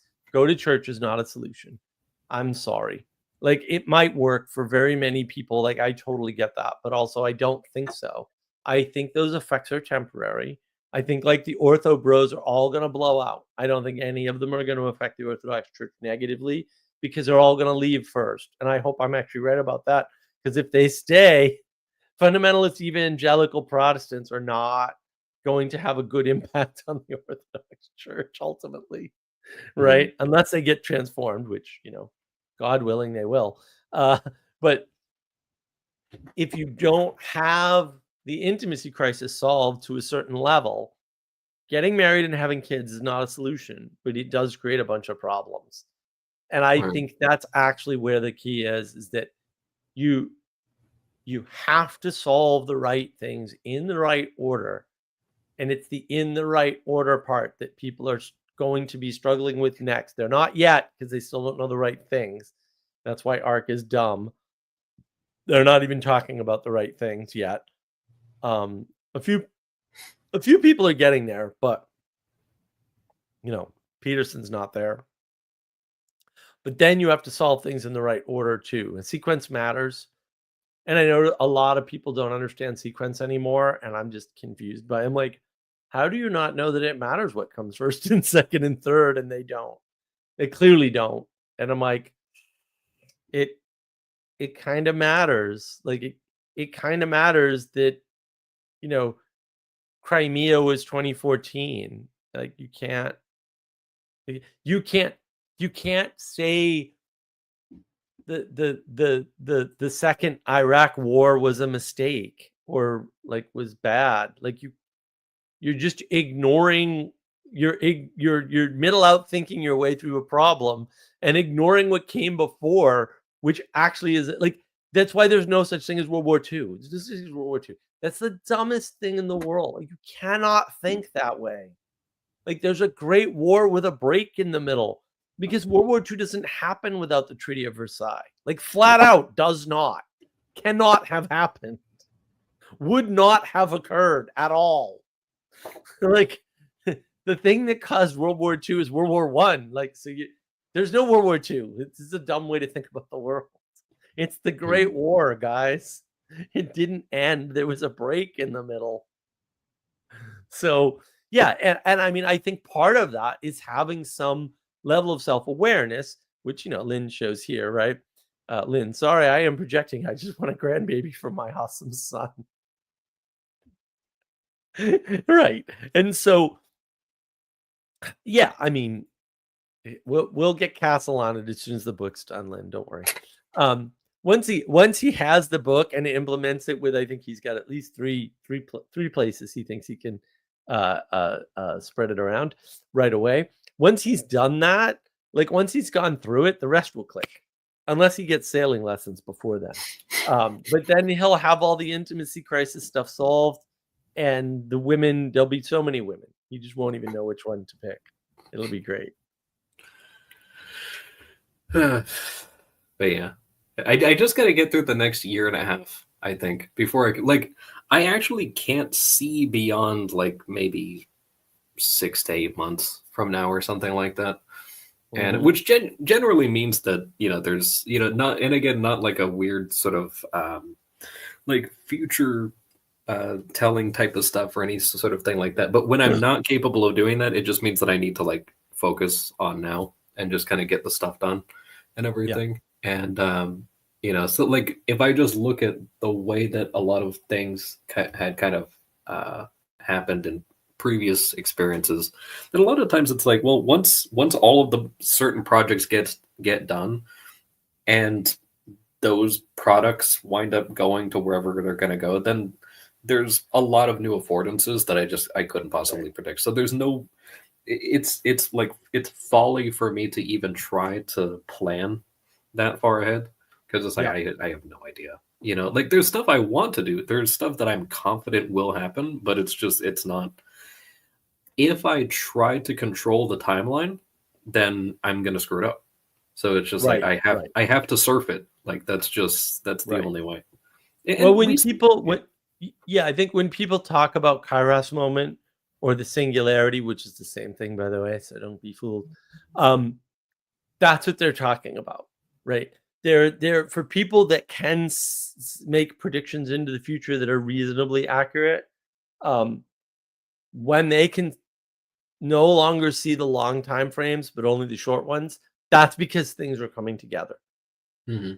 That's what that means, technically, right? Like that's what the indication is. And so that's what's happening to them. And that's why they use words like Kairos moment and singularity and things like that, because in the cycles, things come together and then break back apart. They don't really break back apart, but it looks that way, right? It looks like, oh, things come together. It's really what happens is a bunch of things collapse, become efficient, and then from your limited perspective, when that happens, because now you have a different place to stand effectively, a new space opens. And so it looks like things break apart, but actually what's happened is you just see a new layer of reality, and then you have to bring that together next. It's really what's happening, right? It's just like you've upgraded the puzzle and you just have to put a harder set of puzzle pieces together. Yeah. And you just keep doing that over and over again, right? And so you go from using up all this space to put the puzzle together, and now the puzzle's flat. And now all this space gets filled up by a new puzzle piece and a new board, and then you got to build a puzzle again, right? It's a bigger puzzle usually. Yeah. Sometimes a smaller puzzle. But yeah, that looks a lot like boom, boom, boom, but that's not what's actually happening. And that's why I think people are confused, because they see that and they project this other thing. And that's where it's useful to have those participations and then to be able to look back, because like I can remember seeing that motion ahead of me, or more or less being something like, okay, we're headed here. Like that's kind of I recall seeing that, and then you reach that point and then you get this, like at least a little bit of movement. But then when you look back, it's like no, it wasn't actually completely like that. There were some very important, like, pivotal points, but it didn't actually do that per se, And so like I can look at different, and they're not like regular intervals either, like I can look at 2.5, 3 years ago was the last time I had like a major one of those. But before that, it was like 5 or 6 years or something like that. Right. Or maybe it was a little bit less than that, but even still, it seems like it's maybe even a little bit more frequent, but also my level of participation and like frequency of participation has dramatically increased within the last year. In everything that I've been doing. So also like the rate at which that type of motion is happening is accelerating quite a lot. So yeah, that's a natural sort of cycle of life. And it's like moving, right? Like, you have all this work to do to move, right? You got to break your house apart, put it in boxes. And when you get to the new place, you've got to so you've consolidated everything to move it. You move it, you get to the new place, and then you have to unpack everything. But then when you place it, it's placed. Yeah. Right. And that just reminds me that Jesse hasn't been around, and I don't know if he's unpacked yet, but we have to do the damn Matrix video, and Jesse's holding me up now. I can say that honestly. It's not my fault, man. The book club. We got to do the 12 Rules for Life book club. So that's that. I'm gonna plan that in the next week or so, Nice. and I'll get that. I'll get that all done. I gotta finish the book project so that you can edit it, and then like once I finish my piece, it's out of my hands. I don't have to worry about it anymore. That means I can just erase it from my brain. Then move on to 12 Rules for Life, because there's a bunch of work I have to do to actually figure out how I want to make that go down, and then I got to fit the 6 weeks into the travel schedule and blah. But I think that'll work. I think a 2-hour thing, and then whatever, we'll probably leverage that. Yeah. But I think this is sort of, from my perspective, everyone else is probably screwed. But from my perspective, this will be a consolidation year. Everyone else is going to see more chaos because they're not understanding what's happening. But I've been feeling exactly the same way. Yeah, there'll appear to be more chaos than there is if you don't understand what's happening. You'll get like a bunch of people were caught off guard by Zelensky throwing a temper tantrum, and I'm like, you obviously haven't been paying attention. Zelensky throwing a temper tantrum and days that end in Y have the same frequency. So I don't know what to tell you. Yeah. I haven't even looked at the news. That he did it in the Oval Office, then you just haven't been paying attention to what's been happening. Like, I don't even pay attention to the news, and it didn't surprise me. No, I was like, I'm surprised you took this. Like, did you miss the fact that they already met with Putin and divided up the country? And they were just meeting with Zelensky to formalize it. And of course he wasn't going to be happy with that. Like, what? Do you think he's a world leader? They invited him to Davos and all that. Ukraine had never been there before. Like, what are you thinking? They're not part of the G8. Like, Ukraine's a tiny little clown country run by an actual clown. Like, come on. Like, really? If that's what caught you off guard, you're going to have a rough year. That's all I have to say. But for me, at least, and I think the chaos will probably increase in general, just not as much as it will appear. But for me, I think this is going to be a consolidation year. I think hopefully things will start to coalesce a bit, and things will start to form better, and I'll get some momentum, hopefully, and we'll get the book out. We'll get the dog-headed book is actually for sale right now. So if you want to buy a dog-headed book on the shop, you can. The link should be in the description below. You go to markofwisdom.org/shop and go get a dog-headed book. So those should be available already for US. I have never been able to figure out how to do the sales in the rest of the world because everyone's got stupid shipping. But we're working on it. I can't put any time towards that right now. But I'll get around to it after the book. After the book is out of my hair or out of my head, then we'll go ahead and try to get that shipping. But yeah, I don't know. What do you think, Castle? I'm gonna wrap it up. So what do you think about like the chaos coming up and how it affects you personally, and then any other sort of wrap up stuff you wanna do? Yeah, so I definitely, the way that you mentioned consolidation year, just in January, I was kind of, there was this thing because in the church they've announced that this year is it's the Jubilee year of hope. And one of the first things I said is you don't need hope when everything is running well.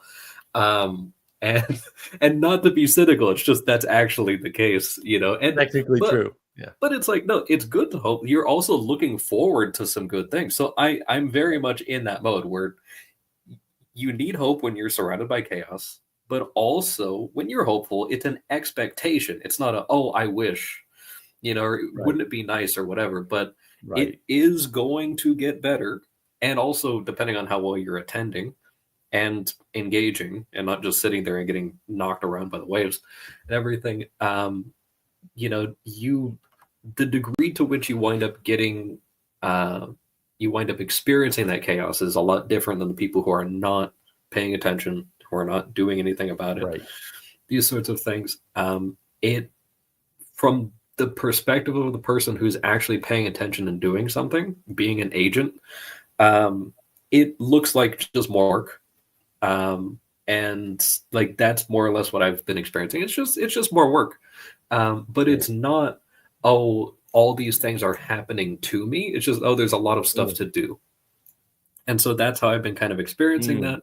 There are certain things that if things actually do get as chaotic as I hope they do not, that might result in certain amounts of work that would be nice to not do, but I have been actively making preparation. Like that's one of those things, especially when if you have a feeling that, oh, I think this is going to happen. I'm hopefully wrong, but also I am making a lot of preparations as if, and there's a surprising amount of things that are going very well in making those preparations, which makes me even more suspicious. But I don't want to be overly apathetic. Like I came out pro apophenia earlier, but at the same time, I don't want to make too wide of associations. We'll find out if it's about to happen. I'll let you know. But otherwise, you'll probably get a week's notice. But otherwise, I think it's just a lot of work, And I've been seeing this in my surrounding community. There's lots of little things that are not starting, but they are being revivified this year. Lots of things that they say, oh, we got established in 2020 right at the beginning of it, and then you had quarantines and you had all these different things going on, and we couldn't actually do our work, and we got knocked out. Nobody paid attention to us because we had all of our preparation for a big push years ago. Now we have actually done the repairs and we're ready to do it again this month or next month or whatever. And they're doing a good job. They're actually being intentional about what they're doing, and they're putting their will to it, and then they are actually making actions in the world, cooperating with each other, and they're outcompeting a lot of the people who are not doing that. So I think for, again, to your point, there's going to be a lot of people that are going to be doing stuff that appears maybe new, but is not. They're just consolidating and sort of regrouping for a new push to do some stuff. But I think there's a lot of people that maybe got complacent that are going to wind up probably having a bit of a rude awakening by the end of the year. So we'll see how it goes, but I'm here for it. Great. Yeah, that was very good. Yeah, I think that it really is the problem. Like if you're not used to navigating the world, orienting yourself in the world, mediating the world, right, with respect to yourself, like if you're treating the world as a video game, you're kind of screwed. The chaos is really going to be hard for you. But if you are used to those things, then yeah, you're right. Chaos is just more work. It's really not a showstopper for you, right? It's just more navigation, right? A little bit more effort. And yeah, I mean, I was a Boy Scout, so be prepared, right? Like, yeah, it's set up for these, bad. Like I've done that all along the way. I mean, when I bought this house, I was like, I had big plans. This is not supposed to go this way at all. But I was like, if I can't do any of the things I want and I buy this house, am I okay just like living out my life here with no changes? And the answer was yes. And that's why I bought it. Like that was a big part of the reason, right? I was like, oh, okay. If I can't get away with doing the other things that I want to do, which, with lawsuits and everything ended up no chance, right? Then I'm okay. Like I'm fine. I mean, I'm not going to be thrilled about it. Like I have some cool stuff going that I want to do still, right? And it doesn't look like any of it's going to happen. But we'll see if the consolidation occurs, and I'll be fine. Everything will get set up. I'll get a studio, right? I'll get better lighting and a better camera, the whole 9 yards. So if you see all that stuff, then the consolidation happened. And if you don't, then couldn't manage the chaos. So we'll find out. And a lot of it's just out of my control, right? A lot of stuff is just completely out of my control right now. And that's part of what we're all going through, And so if you're used to video game reality, this is going to be a rough year. It's going to be a real rough year. But if you're used to sailing on the ocean, you should be able to manage it. It shouldn't be that big a deal. And in chaos, there's always lots of opportunity. Always. There's always lots of opportunity. The more chaos there is, the more opportunity there is. And if you can grab that wind, ride that gust to the other end of the lake, it'll be a good thing. And that's what I want to leave people with. Like, just be prepared, right? Ride the wind, because there is wind. There's always wind. There's a little bit more, and it's a little bit more chaotic right now. But if you handle it, good things will come, and all will be well with the world. And take it easy this week. It might be the last quiet week for a while. And I don't know what the topic's going to be next week. I will try to pick a topic for next week. This just happened to work out really well because this is like perfect. There were way too many things that happened this week. I couldn't have put them in the thread if I wanted to. But I will go ahead and pick a topic. I have a lot more time this week. I was 3 days traveling to Florida, staying a day in Florida, traveling back from Florida. The day we had full day was rainy. I was like, what the hell? But we got in the pool and stuff, so it was okay. And then I was in Chapel Hill yesterday, visiting my cousin. Lovely, man. That's a lovely place. Chapel Hill, North Carolina is gorgeous. That campus is awesome. The University of North Carolina campus, Chapel Hill, is just beautiful. But yeah, we'll see. Next week should be a little bit easier. So everybody, keep your eyes on what's going on, and I'll try to get that book club together. Let me know if that's something you're interested in, right? Because we'll have to get a group together. We'll probably put the details on the markofwisdom.org website or something. And of course, there'll be stuff on the Mark of Wisdom Discord, as always. And just try to pay attention, because a lot of stuff is moving right now, and I don't think that's going to change for the better anytime soon.